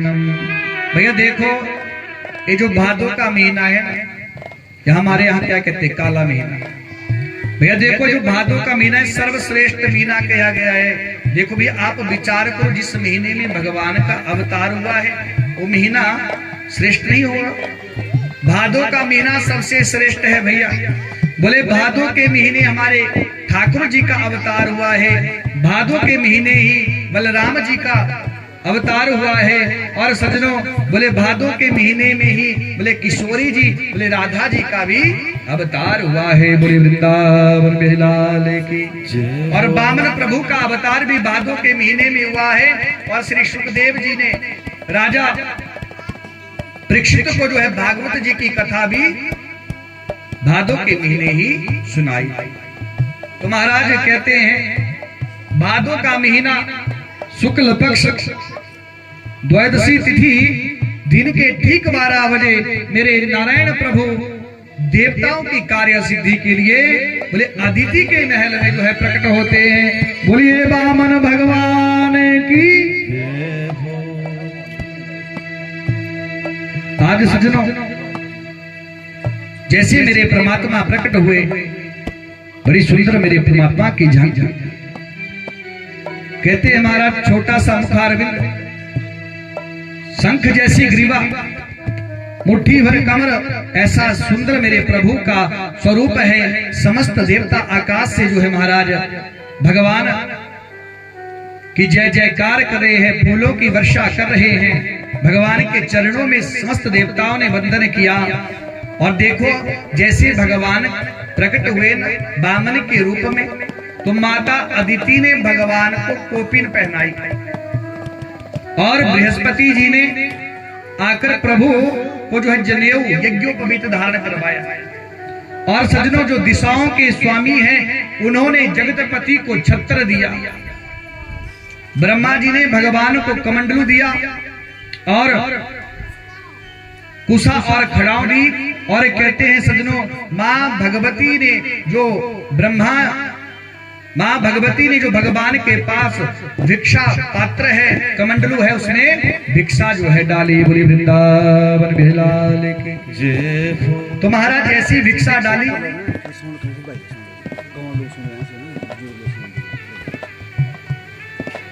बोली वृंदावन बिहारी लाल की। तो महाराज भिक्षा डाली। और आज जैसे ही महाराज उस भिक्षा को देने के लिए गुरुदेव के पास गए, अब भैया नियम है जब किसी बालक का यज्ञोपवीत संस्कार होता है तो भैया बोले जो कुछ भी भिक्षा मिलती है वो भिक्षा जो है गुरु के पास जो है दक्षिणा के रूप में देनी पड़ती है। तो महाराज आज जो है गो दक्षिणा देने के लिए जैसे ही बामन प्रभु गए तो महाराज गुरुदेव ने कहा बोले मुझे छोटी मोटी भिक्षा नहीं चाहिए, दक्षिणा नहीं चाहिए। बोले अगर मुझे दक्षिणा देनी है बोले जाओ राजा बलि के यहाँ हाथ पसारो और राजा बलि से त्रिलोकी को जीत के ले आओ। बोले वृंदावन बिहारी लाल की। तो महाराज कहते हैं आज मेरे बामन प्रभु राजा बलि के द्वार पर जा रहे हैं। जैसे ही महाराज राजा बलि के यहाँ पर मेरे प्रभु गए तो सज्जनों कहते हैं राजा बलि के यहाँ यज्ञ पर यज्ञ हो रहा है। यज्ञ आचार्य जो है शुक्र आचार्य जो है यज्ञ आचार्य बने हुए हैं। तो महाराज जैसे यज्ञ होने लगा आज राजा बलि ने जो है बामन प्रभु को आते हुए देखा। जैसे सज्जनों देखा ना तो गुरुदेव से कहने लगे बोले गुरुदेव मुझे ऐसा लग रहा है बोले आज मेरे यज्ञ में सूर्य नारायण भगवान पधार रहे हैं। शुक्राचार्य ने महाराज जैसे ही देखा शुक्राचार्य जी कहने लगे बोले सूर्य नारायण भगवान नहीं तो बोले चंद्रमा तो अवश्य होंगे। वृंदावन बिहारी लाल की। और सज्जनों कहते हैं अभी प्रभु को देख ही रहे थे इतने में आज मेरे प्रभु राजा बलि के द्वार पर खड़े हो गए और राजा बलि भगवान का जो है स्वागत करने लगे। स्वागतम ते नमस्तुभ्यम ब्राह्मणम किम करवामते। महाराज आज स्वागत करने लगे बोले प्रभु आपका स्वागत है। भगवान के स्वरूप को देखा, एक हाथ में माला है, एक हाथ में कमंडलू है, महाराज छत्र धारण किया है, चरणों में खड़ाव है। ऐसा सुंदर रूप मेरे बामन प्रभु का। और बामन प्रभु के स्वरूप को देखकर राजा बलि चरणों में गिर गए और चरणों में गिरकर कहने लगे प्रभु आप मेरे यज्ञ मंडप में पधारे। बोले आज मेरा यज्ञ मेरे पितृ देवता बोले सब जो है संतुष्ट हो गए। बोले आज ऐसा आप जैसा ब्राह्मण जो है मेरे यज्ञ मंडप में पधारा है। बोले वृंदावन बिहारी लाल की। तो महाराज कहते हैं जैसे ही राजा बलि ने बामन प्रभु को देखा तो प्रभु ने भी सोचा बोले किसी से कुछ लेना हो तो उसको दिखाना भी पड़ता है। तो महाराज राजा बलि कहने लगे आप कहां से आए, आपका आश्रम कहां है, आपके माता पिता कौन है। लेकिन भैया बामन प्रभु कुछ ना बोले। राजा बलि ने अपने गुरुदेव से पूछा बोले गुरुदेव ये बामन बोलते क्यों नहीं। शुक्राचार्य ने कहा बोले देखो इनके हाथ में माला है और बोले माला का जाप करते हुए हमें नहीं बोलना चाहिए। अब तो भैया और राजा बलि का जो भाव है महाराज और भाव बढ़ा। क्यों बोले ऐसे भजनानंदी आज मेरे द्वार पर जो है ब्राह्मण आए हैं, ऐसा भाव जो है आज राजा बलि का जागा। और महाराज कहने लगे बताओ बोले आपको क्या दूं। गाम कांचनम गुणवद धाम वरिष्ठम मुक्तम वा विप्र कन्याम। बोले बताओ आपको 2-4 हजार गौओं का दान कर दूं या सोने का महल बना दूं या आपका विवाह नहीं हुआ है मैं आपका विवाह करवा दूं। बताओ आपको क्या चाहिए। इतने में महाराज कहते हैं अब बामन प्रभु ने अपनी माला पूरी कर ली। लेकिन भगवान अभी मन में सोच रहे हैं बोले मुझसे बड़ा प्रसन्न हो रहा है। लेकिन बोले इसे पता नहीं अपने आप को बड़ा त्रिलोकी नाथ समझ रहा है। तो मेरे प्रभु ने जैसे ही भैया माला पूरी करी तो भगवान कहने लगे बोले अच्छा आप राजा बलि हो, क्योंकि राजा बलि कह रहे प्रभु मैं आपको क्या दूं। भगवान कहने लगे बोले आप राजा बलि हो, आप दान की बात कर रहे हो तो बोले कोई बड़ी बात नहीं। आपके दादा परदादा आपके पिता विरोचन बोले सब बड़े दानी हैं, आप दान की बात करें तो कोई बड़ी बात नहीं है। लेकिन सुनो संकोच इस बात का है कि मैं तुम्हारी इच्छा को पूर्ण नहीं कर सकता, क्यों पूर्ण नहीं कर सकते? बोले मैंने आज तक जो है किसी से 1 रुपया भी नहीं लिया है। महाराज जब इतना वामन प्रभु ने कहा, बोले प्रभु कुछ ना कुछ तो आपको लेना होगा, क्योंकि बोले मेरे यहाँ यज्ञ हो रहा है, आप जैसे संत पधारे हैं, अगर आप कुछ ना ले खाली हाथ चले जाए तो बड़े संकोच की बात है, बोले कुछ ना कुछ आपको लेना होगा। भगवान कहने लगे, बोले क्यों किसी से ले राजन? एक छाता है, जब बारिश लगती है तो छाता मैं ढक लेता हूं।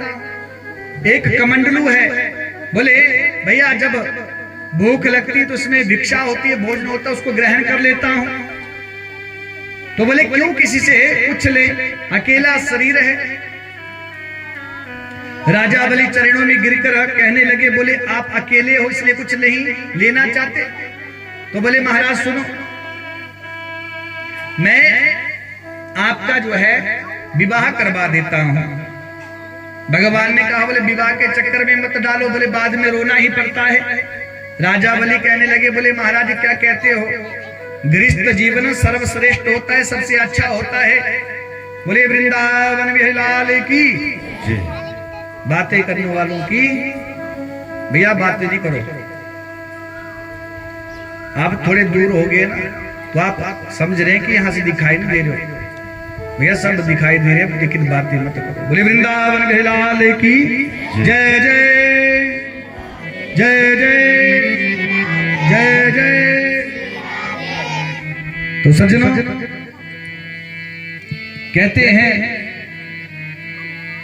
बलि महाराज ने कहा, बोले प्रभु कुछ ना कुछ तो आपको लेना होगा। बोले आप अकेले हैं तो आपका मैं विवाह करवा देता हूं, क्योंकि गृहस्थ जीवन बोले सर्वश्रेष्ठ होता है। भगवान ने सुना, बोले ठीक है, बोले पहले आप विवाह ही करवा दो।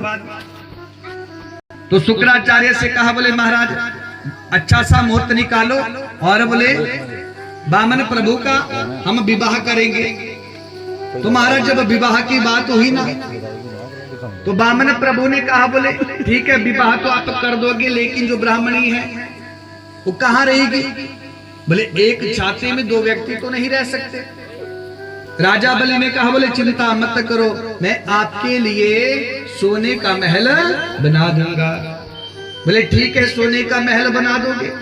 बोले विवाह के बाद बच्चे होंगे तो बोले हमारे भोजन की व्यवस्था कौन करेगा? बोले आपके भोजन की व्यवस्था भी मैं करूंगा, आप चिंता मत करो।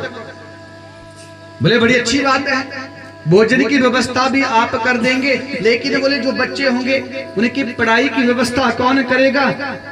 राजा बलि कहने लगे, बोले आप चिंता मत करो, अपना जो विद्यालय है ना हिरण्यकश्यपु दानव विश्वविद्यालय, बोले उसी विद्यालय में आपके बच्चों को पढ़ाया जाएगा। वामन प्रभु ने कहा, बोले आपकी बात ठीक है, लेकिन बोले 5-10 बच्चे हो गए तो बोले उन 5-10 बच्चों में एक आधा अगर मर गया तो बोले रोएगा कौन? राजा बलि ने कहा, बोले प्रभु देखो बच्चा आपका मरेगा, रोना भी आपको पड़ेगा, कोई किराए पे नहीं आएगा। भगवान ने कहा, बोले विवाह के बाद रोना ही पड़े तो बोले ऐसा काम क्यों करें? बोले मैं विवाह नहीं करूंगा। बोले वृंदावन बिहारी लाल की, बोले मैं विवाह नहीं करूंगा। महाराज जैसे भगवान ने मना किया ना, राजा बलि चरणों में गिर गया। बोले 2 घंटे हो गए आपको समझाते हुए और आप मना कर रहे हो। बोले नहीं प्रभु कुछ ना कुछ आपको लेना होगा। सज्जनों कहते हैं, भगवान कहने लगे, बोले बलि आपने मुझे बड़ी धर्म संकट में डाल दिया, अगर लेता हूं तो मुझे कष्ट होगा, अगर नहीं लेता हूं तो आपको दुख होगा, इसलिए आपने मुझे बड़े धर्म संकट में डाल दिया। राजा बलि कहने लगे, बोले प्रभु काहे का धर्म संकट? बोले धर्म संकट ही है, अगर लेता हूं तो मुझे कष्ट होगा, अगर नहीं लेता हूं तो आपको दुख होगा। तो कुछ ऐसा करता हूं ना आपको कष्ट हो ना मुझे दुख हो, तो ऐसा करो बोले राजा बलि आप मुझे 3 पग जो है भूमि दान कर दो। बोले वृंदावन बिहारी लाल के। तस्मात् तव तो महिमा विष्णु हम वरद सभा। महाराज कहा बोले 3 पग मुझे भूमि का दान कर दो। राजा बलि हंसने लगे, बोले महाराज 3 पग, बोले आप रह गए बामन के बामन, बोले मांगना भी नहीं आता है। 3 पग से बोले एक आसन भी नहीं लगेगा। आप कह रहे हैं बोले 3 पग भूमि दान कर लो, बोले एक आसन भी नहीं होगा। और महाराज राजा बलि ने जब इतना कहा, भगवान ने कहा बोले देना है तो दो, नहीं तो मैं चलता हूं। मैंने जो कहा है कि मुझे 3 पग भूमि चाहिए, बोले उससे ज्यादा मैं नहीं लूंगा। राजा बलि ने कहा बोले प्रभु ठीक है, बोले 3 पग भूमि कहीं से भी आप ले लो। भगवान कहने लगे बोले तुम्हें देना नहीं आता, तुम्हें पता नहीं ब्राह्मण को कैसे दिया जाता है, बोले संकल्प करके दिया जाता है। बोले दान करो, संकल्प करो। ब्राह्मण रूप आया, बामन आया कि ब्राह्मण रूप जो बामन है उसको मैं 3 पग भूमि का दान कर रहा हूं, ऐसा संकल्प करो। अब देखो भैया जो शुक्राचार्य हैं उन्होंने संकल्प की बात सुनी, विचार करने लगे, बोले ब्राह्मण का ये बालक बार बार संकल्प की बात कर रहा है, बोले कुछ ना कुछ गड़बड़ है। और महाराज ध्यान लगाकर देखा तो क्या किया, राजा बलि को हाथ से पकड़ा और महाराज थोड़े दूर ले गए और कहा बोले जो संकल्प की बात, जो दान की बात हुई है ना, बोले बिल्कुल मना कर दो कि हमने कोई दान की बात नहीं कही है। राजा बलि से कहने लगे शुक्राचार्य ऐसा कहो, क्यों? बोले गुरुदेव आप ऐसा क्यों कह रहे हैं? बोले सुनो, ये ना बामन है ना 53 है। बोले कश्यप और अदिति के यहाँ नारायण भगवान बामन बनकर आए हैं। बोले अगर आपने 3 पग भूमि का दान कर दिया ना तो बोले 2 पग में ही सारी पृथ्वी को माप लेंगे, तीसरा पग देने के लिए आपके पास कुछ नहीं बचेगा, इसलिए बोले मना कर दो। शुक्राचार्य ने जब इतना कहा मना कर दो, बोले गुरुदेव आप मुझे झूठ कहने को कह रहे हो। बोले बेटा कुछ जगह ऐसी होती है जहां झूठ बोलने से पाप नहीं लगता। भैया कौन कौन सी जगह कही गई है? स्त्री नरम विवाहे च वृत्यार्थे प्राण संकटे गो ब्राह्मणार्था हिंसाया नारितम स्वया जोगो पेशितम। बोले महाराज कुछ जगह ऐसी होती है जहां झूठ बोलने से पाप नहीं लगता है। बोले स्त्री के साथ झूठ बोलना पड़े, बोले उसमें कोई दोष नहीं होता, कोई पाप नहीं होता। क्यों? बोले जो माताएं हैं ना, बोले इनके मन में कोई बात नहीं पचती भैया। अगर आप कोई बात बताएं ना और कह दे बोले इस बात को किसी से मत बताना, बस इतना कहा ना भैया, आप थोड़े साइड में गए ना, कोई सहेली आ गई ना, सबसे पहले उसके साथ ही कहेंगे। इसलिए महाराज माताओं को श्राप लगा है, दुष्ट जी महाराज ने श्राप दिया था मैया कुंती को, इसलिए माताओं के साथ झूठ बोलने से कोई पाप नहीं लगता है। और दूसरी बात, बोले हंसी मजाक में, भैया देखो हंसी मजाक में अगर कोई बात निकल जाए ना तो बोले उसमें भी पाप नहीं लगता। मजाक कर रहा है ना कोई, तो ऐसे झूठ निकल गया तो उसमें भी कोई दोष नहीं होता। और बोले भैया किसी की विवाह शादी में, किसी बच्चे के विवाह के लिए आपको थोड़ा बहुत झूठ बोलना पड़े तो बोले भैया उसमें कोई दोष नहीं लगता, लेकिन थोड़ा बहुत झूठ बोलना पड़े। ऐसा ना भैया बेटा कमाता कुछ ना हो, आप बोले महाराज डीएसपी लगाए है तब तो पाप लगेगा, लेकिन बोले थोड़ा बहुत झूठ बोलना पड़े। आजकल थोड़ा भैया बोलना भी पड़ता है, क्यों? क्योंकि भैया आजकल विवाह भी बड़े कम हो रहे हैं। हाँ? बोले महाराज देखो आजकल जो पढ़े लिखे महाराज वो सब कबारे रह रहे हैं। क्यों? बोले भैया जब विवाह की उम्र थी 28-29 वर्ष की, तब भैया विवाह की जब उम्र थी तब कहने लगे, बोले जब रिश्ते आ रहे थे तो महाराज उस समय कहते हैं बोले हम पढ़े लिखे हैं, तो बोले भैया हमें भी पढ़ी लिखी चाहिए। हाँ? बोले छोटी नहीं चाहिए, काली नहीं चाहिए। अब भैया रिश्ते लगे हैं लेकिन हम बार बार मना कर रहे हैं।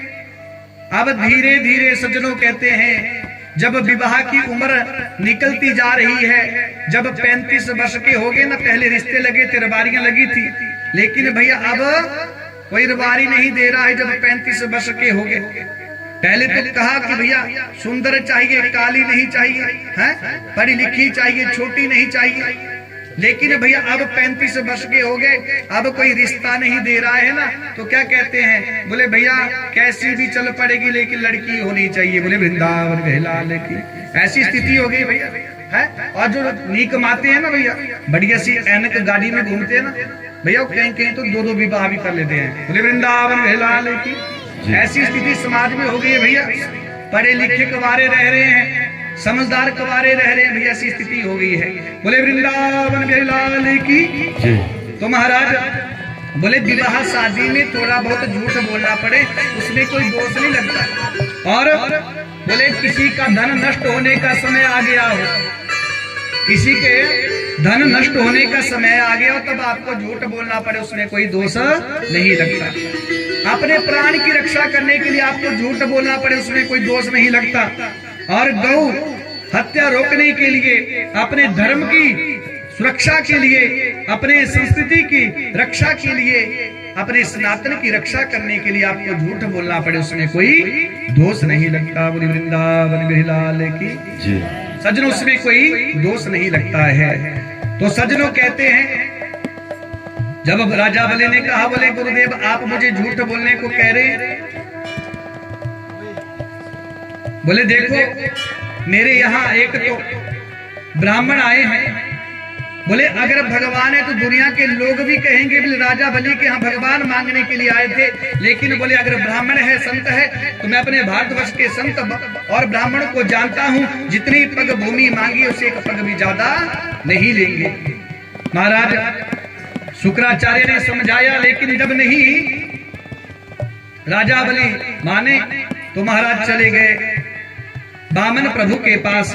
और जैसे बामन प्रभु के पास गए तो महाराज संकल्प होने लगा। लेकिन शुक्राचार्य ने क्या किया, विष्णु पुराण में वर्णन आता है, बोले महाराज जो कमंडलू की नलिकाएं सूक्ष्म का रूप धारण किया और उस कमंडलू की नलिका में चले गए। बोले ना जल गिरेगा ना मेरा चेला लुटेगा। भगवान ने क्या किया, भगवान कुशा के आसन पर बैठते हैं भैया, कुशा जानते ना, द्रव ज्योति है, तो क्या किया, एक कुशा निकाली और कमंडलों की नलिका में डाल दी और गुरुदेव की आंख पधार गई। बोली वृंदावन बेलाल की। शुक्राचार्य की आंख फूट गई। महाराज क्रोध में आ गया और क्रोध में आकर अपने शिष्य राजा बलि को श्राप दे दिया। बोले जाओ मैं तुम्हें श्राप देता हूँ कि तुम श्री से हीन हो जाओ। बोले वृंदावन बेलाल की। बोले श्री से हीन हो जाओ। महाराज गुरुदेव रुष्ट होकर चले गए। इधर संकल्प हुआ, राजा बलि ने कहा, बोले प्रभु आप कहीं से भी 3 पग भूमि ले लो। भगवान ने कहा, बोले पहले मुझे प्रणाम करो। जैसे ही राजा बलि भगवान के चरणों में प्रणाम करने लगे, पहले तो भगवान छोटे थे, बुंजा अंगुल, बामन का मतलब होता है बामन अंगुल का, बुंजा अंगुल का भैया इतना स्वरूप था। जैसे भगवान ने कहा, बोले मेरे चरणों में प्रणाम करो। जैसे राजा बलि भगवान के चरणों में झुके, सज्जनों कहते हैं मेरे नारायण प्रभु जो है करोड़ों अरबों किलोमीटर जो है लंबे हो गए। बोले विराट भगवान की। महाराज भगवान ने विराट रूप धारण किया है। और सज्जनों जैसे ही राजा बलि ने अपने मुख को उठाया तो भैया अब भगवान का मुख नहीं दिख रहा है। तो भगवान ने क्या किया, एक पांव को पृथ्वी पर रखा और महाराज दूसरे पांव को उठाया और दूसरे पांव से जो है पूरी त्रिलोकी को माप लिया। फिर उसके बाद अपने पग को जो है, पांव को जो है महाराज ब्रह्मलोक ले गए। तो ब्रह्मा जी ने भगवान के चरणों को धोया और महाराज चरणों का जो जल है उसको कमंडलों में डाला और भैया वही जल जो है गंगा मैया है। बोले गंगा मैया की। तो भैया देखो नारायण के चरणों से गंगा का जो है प्राकट्य हुआ है। 2 पग में भगवान ने पूरी त्रिलोकी को माप लिया। प्रभु पहुंच गए राजा बलि के यहाँ। बोले बलि तीसरा पग मैं कहाँ रखूं? क्योंकि शास्त्र कहता है भैया देखो, संकल्प करके अगर हम दान नहीं करते हैं उस व्यक्ति को नरक जाना पड़ता है। भगवान ने कहा बोले राजा बलि तुझे अब नरकों में जाना पड़ेगा। राजा बलि ने कहा बोले प्रभु मैं नरक जाने से नहीं डरता, लेकिन एक बात आपसे पूछनी थी। बोले धन बड़ा होता है कि धन का मालिक बड़ा होता है? भगवान ने कहा बोले धन से भी बड़ा धन का मालिक होता है। राजा बलि ने कहा बोले प्रभु आपने मेरे धन को मापा है, त्रिलोकी को मापा है, लेकिन बोले प्रभु ऐसा करो बोले तीसरा पग मेरे ऊपर रख दो। बोली वृंदावन बिहलाल की मेरे ऊपर रख दो।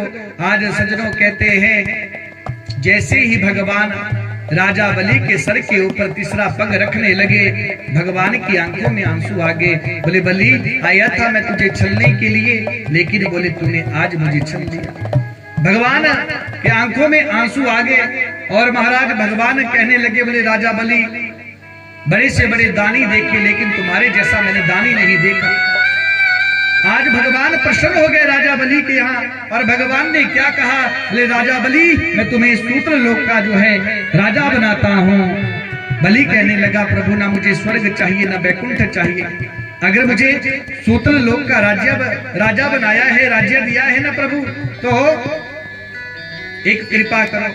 बोले जब भी मैं अपने महल से निकलूं ना तो द्वार पर आपका दर्शन पाऊं, और जब मैं बाहर से आऊं बोले तब भी द्वार पर मैं आपका ही दर्शन पाऊं। भगवान कहने लगे बोले इसका मतलब मैं आपका द्वारपाल बन जाऊं, नौकर बन जाऊं? राजा बलि ने कहा बोले प्रभु ऐसा तो मैंने कहा नहीं। भगवान ने कहा बोले इसका मतलब यही तो है। अब मुझे क्या पता तुम कब महल से बाहर जाओगे या बाहर से अंदर आओगे, लेकिन भगवान ने कहा बोले ठीक है मैं आपका द्वारपाल बन जाऊंगा। बोले वृंदावन बिहलाल की भगवान द्वारपाल बन गए। महाराज राजा बलि के यहाँ भगवान नौकरी कर रहे हैं, लेकिन अब लक्ष्मी जी को चिंता हुई। बोले मेरे पति देव आजकल कहाँ हैं, दिखाई नहीं दे रहे। तो नारद जी पहुंच गए। बोले मैया सुनो, तुम्हारे जो पति देव हैं बोले आजकल नौकरी में लग गए हैं। बोले कैसी नौकरी? बोले राजा बलि के यहाँ नौकरी कर रहे हैं, द्वारपाल बने हैं। बोले मैया अब प्रभु आएंगे नहीं? मैया ने कहा बोले कोई ना कोई तो रास्ता होगा। नारद जी कहने लगे बोले मैया सुनो, बोले श्रवणी आ रही, रक्षाबंधन आ रहा है, आप क्या करो? बोले राजा बलि को धर्म का भाई बनाओ, और जब राजा बलि कहे बहना तुम्हें क्या चाहिए,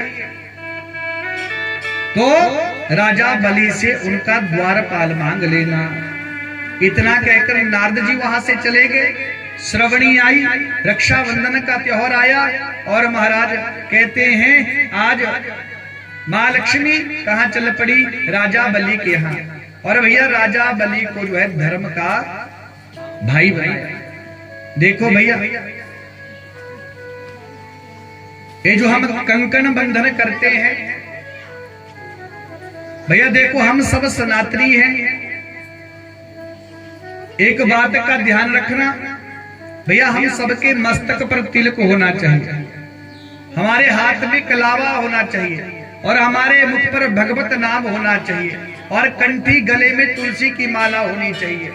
भैया समझ लो जिसके मस्तक पर तिलक है, हाथ में कलावा है, मुख पर भगवत नाम है, गले में कंठी है, समझ लेना भैया वो चलता फिरता एक तीर्थ है। बोली वृंदावन बिहलाल की जय। इसलिए भैया गले में तुलसी की माला अवश्य डालें।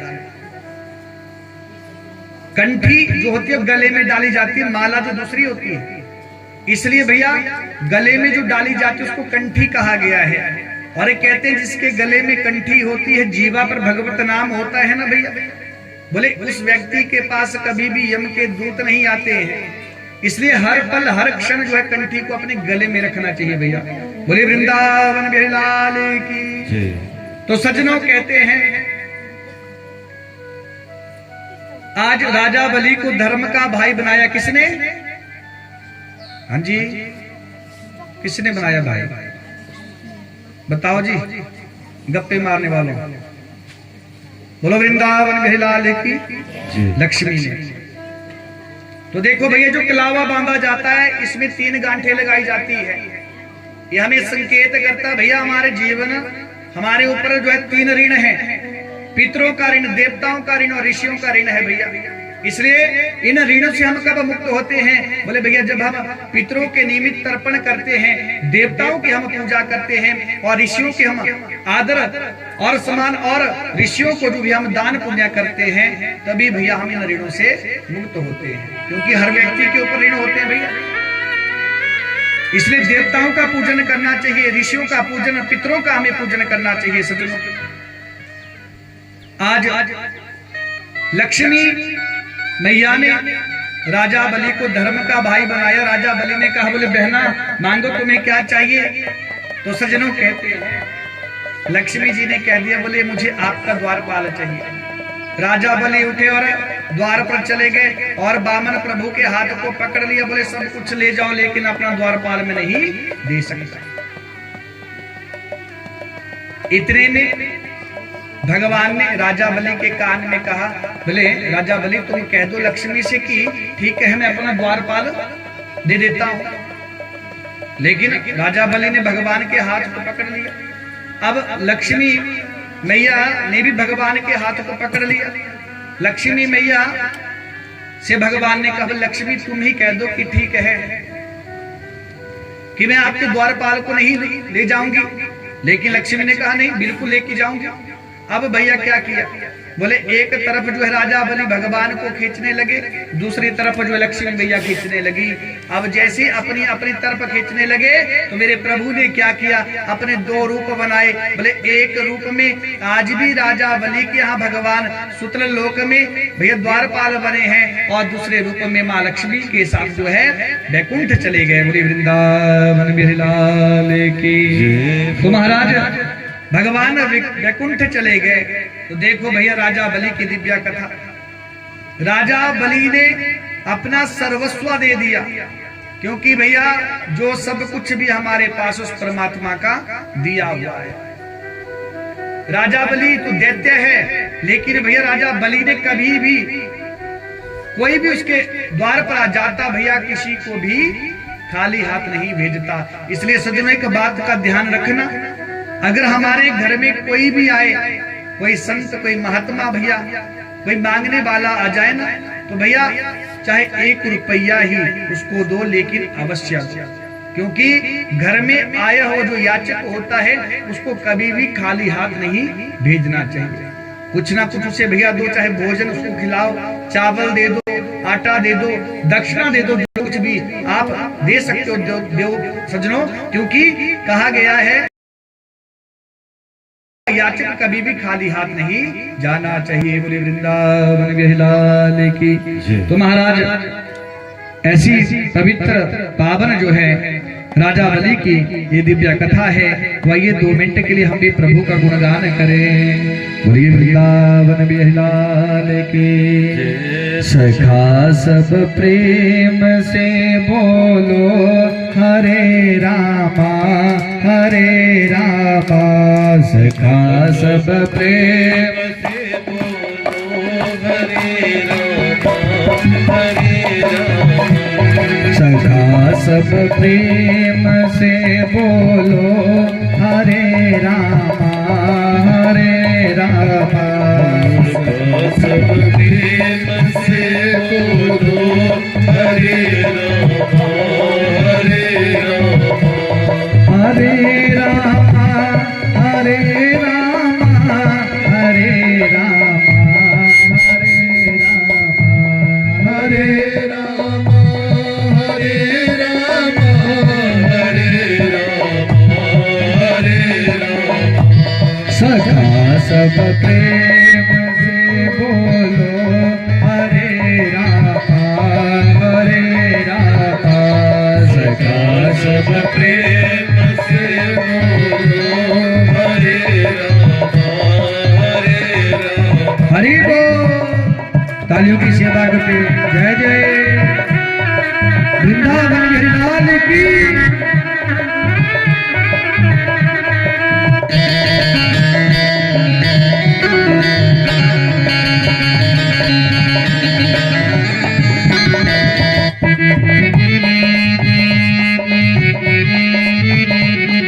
यही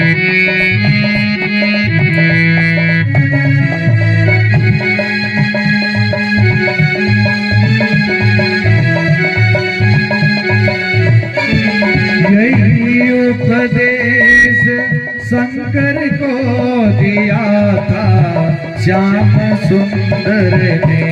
यही उपदेश शंकर को दिया था श्याम सुंदर ने। यही उपदेश शंकर को दिया था श्याम सुंदर ने। यही उपदेश शंकर को दिया था श्याम सुंदर ने।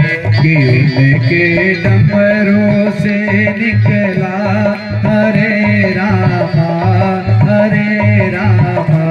कि उनके डमरू से निकला हरे रामा हरे रामा। सदा सब प्रेम से बोलो हरे रामा हरे रामा।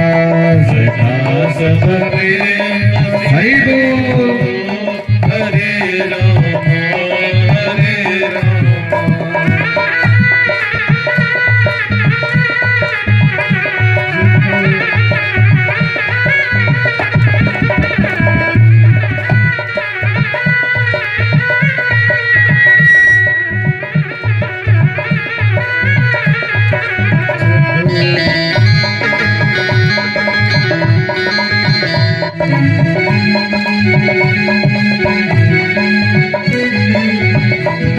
यही उपदेश ब्रह्मा को दिया था श्याम सुंदर ने। यही उपदेश ब्रह्मा को दिया था श्याम सुंदर ने। यही उपदेश ब्रह्मा को दिया था श्याम सुंदर ने। यही उपदेश ब्रह्मा को दिया था श्याम सुंदर ने। कि उनके वेदों से निकला हरे रामा हरे रामा। कि उनके वेदों से निकला हरे रामा हरे रामा। सदा सब प्रेम से बोलो हरे रामा हरे रामा। सदा सब प्रेम से बोलो प्यारे हरे रामा हरे रामा।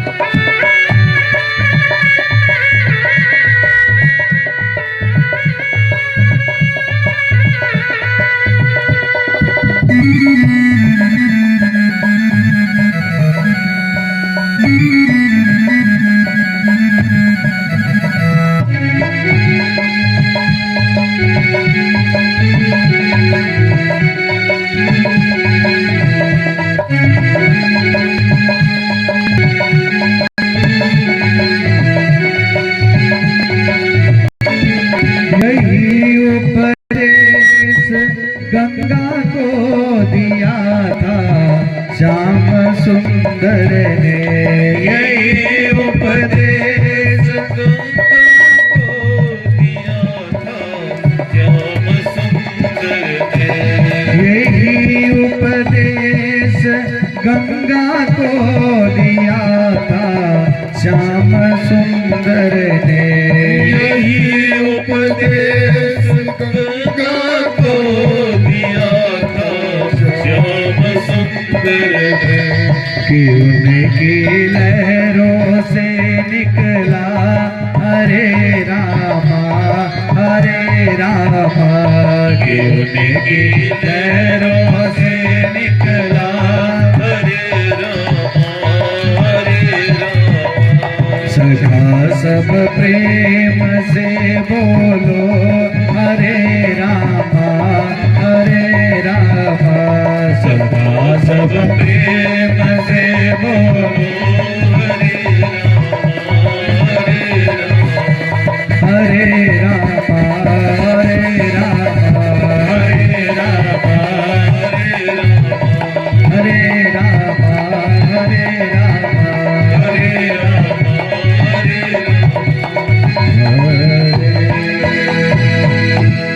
वृंदावन बिहारी लाल की, भागवत भगवान की, सतगुरु भगवान की जय। जय श्री राधे, जय जय जय जय श्री राधे श्याम।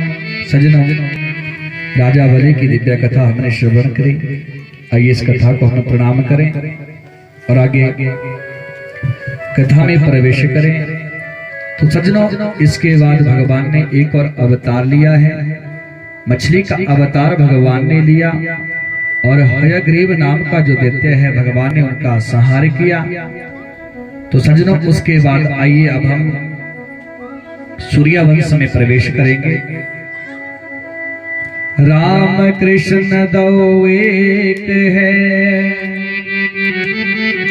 अंतर नहीं निवेश,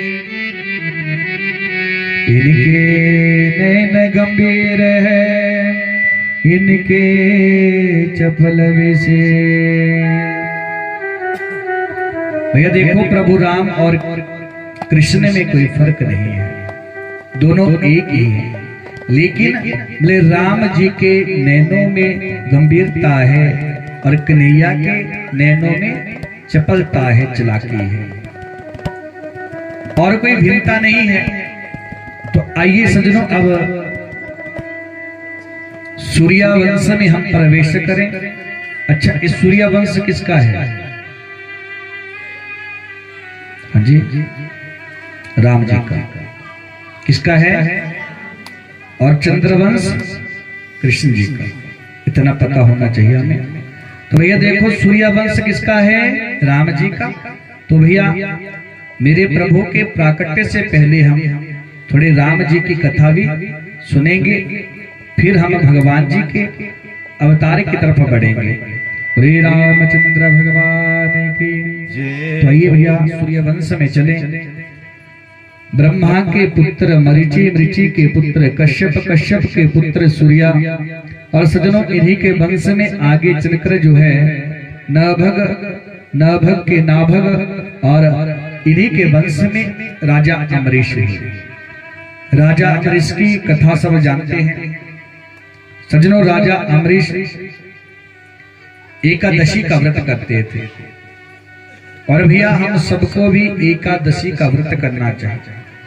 शास्त्र कहता है जो एकादशी का व्रत करता है वो व्यक्ति कभी भी नरक नहीं जाता है। लेकिन हम लोगों की धारणा है कि भैया एकादशी के दिन चावल नहीं खाए जाते। यहाँ तक कहा गया है कि एकादशी के दिन कुछ भी नहीं खाना चाहिए। एकादशी के दिन जो मरता है भैया समझ लो सीधे भगवान के धाम को गया, उसके समस्त पाप कट जाते हैं। ऐसी एकादशी की महिमा है। राजा अमरीश एकादशी का व्रत करते हैं सज्जनों। और जब कोई संत महात्मा उनके यहाँ आते हैं तो उनको भोजन करा के फिर बाद में भोजन करते हैं, सब उनका नियम था। तो महाराज ऐसे राजा अमरीश हैं जो एकादशी का व्रत करते हैं, उनको हम प्रणाम करें। और सज्जनों, इसके बाद इन्हीं के वंश में आगे चलकर जो है युवन, अश्वा, मंदधाता, मुचुकुन, बाहुक और महाराज सगर, असमंजस, अंशुमान और दलीप, और सज्जनों कहते हैं इन्हीं के वंश में आगे चलकर भागीरथ और दीर्घवायु, दीर्घबाहु, और सज्जनों इन्हीं के वंश में आगे चलकर राजा दशरथ जी हुए। तो आइए राम वंश में चले, क्योंकि समय भी अब थोड़ा बचा है। तो महाराज दशरथ जी महाराज बड़े पराक्रमी, लेकिन सज्जनों एक बात कहूं, अयोध्या के राजा हैं लेकिन घर में कोई संतान नहीं, बड़े दुखी हैं। तो आज वशिष्ठ जी से कहा, बोले महाराज कुछ कृपा करो, कोई ऐसा यज्ञ करो कि हमारे यहां संतान हो जाए। तो महाराज वशिष्ठ जी ने एक यज्ञ करवाया, और महाराज जैसी यज्ञ पूर्ण हुआ तो अग्निदेव जो है चरु लेकर प्रकट हो गए और कहा कि बोले इस चरु को अपनी तीनों रानियों को खिला दो। आपकी जो तीनों रानियां हैं उनकी संतानें हो जाएंगी। वशिष्ठ जी ने वो चरु दशरथ जी को दिया। दशरथ जी अपनी रानियों के पास उस चरु को लेकर गए। कहते हैं सज्जनों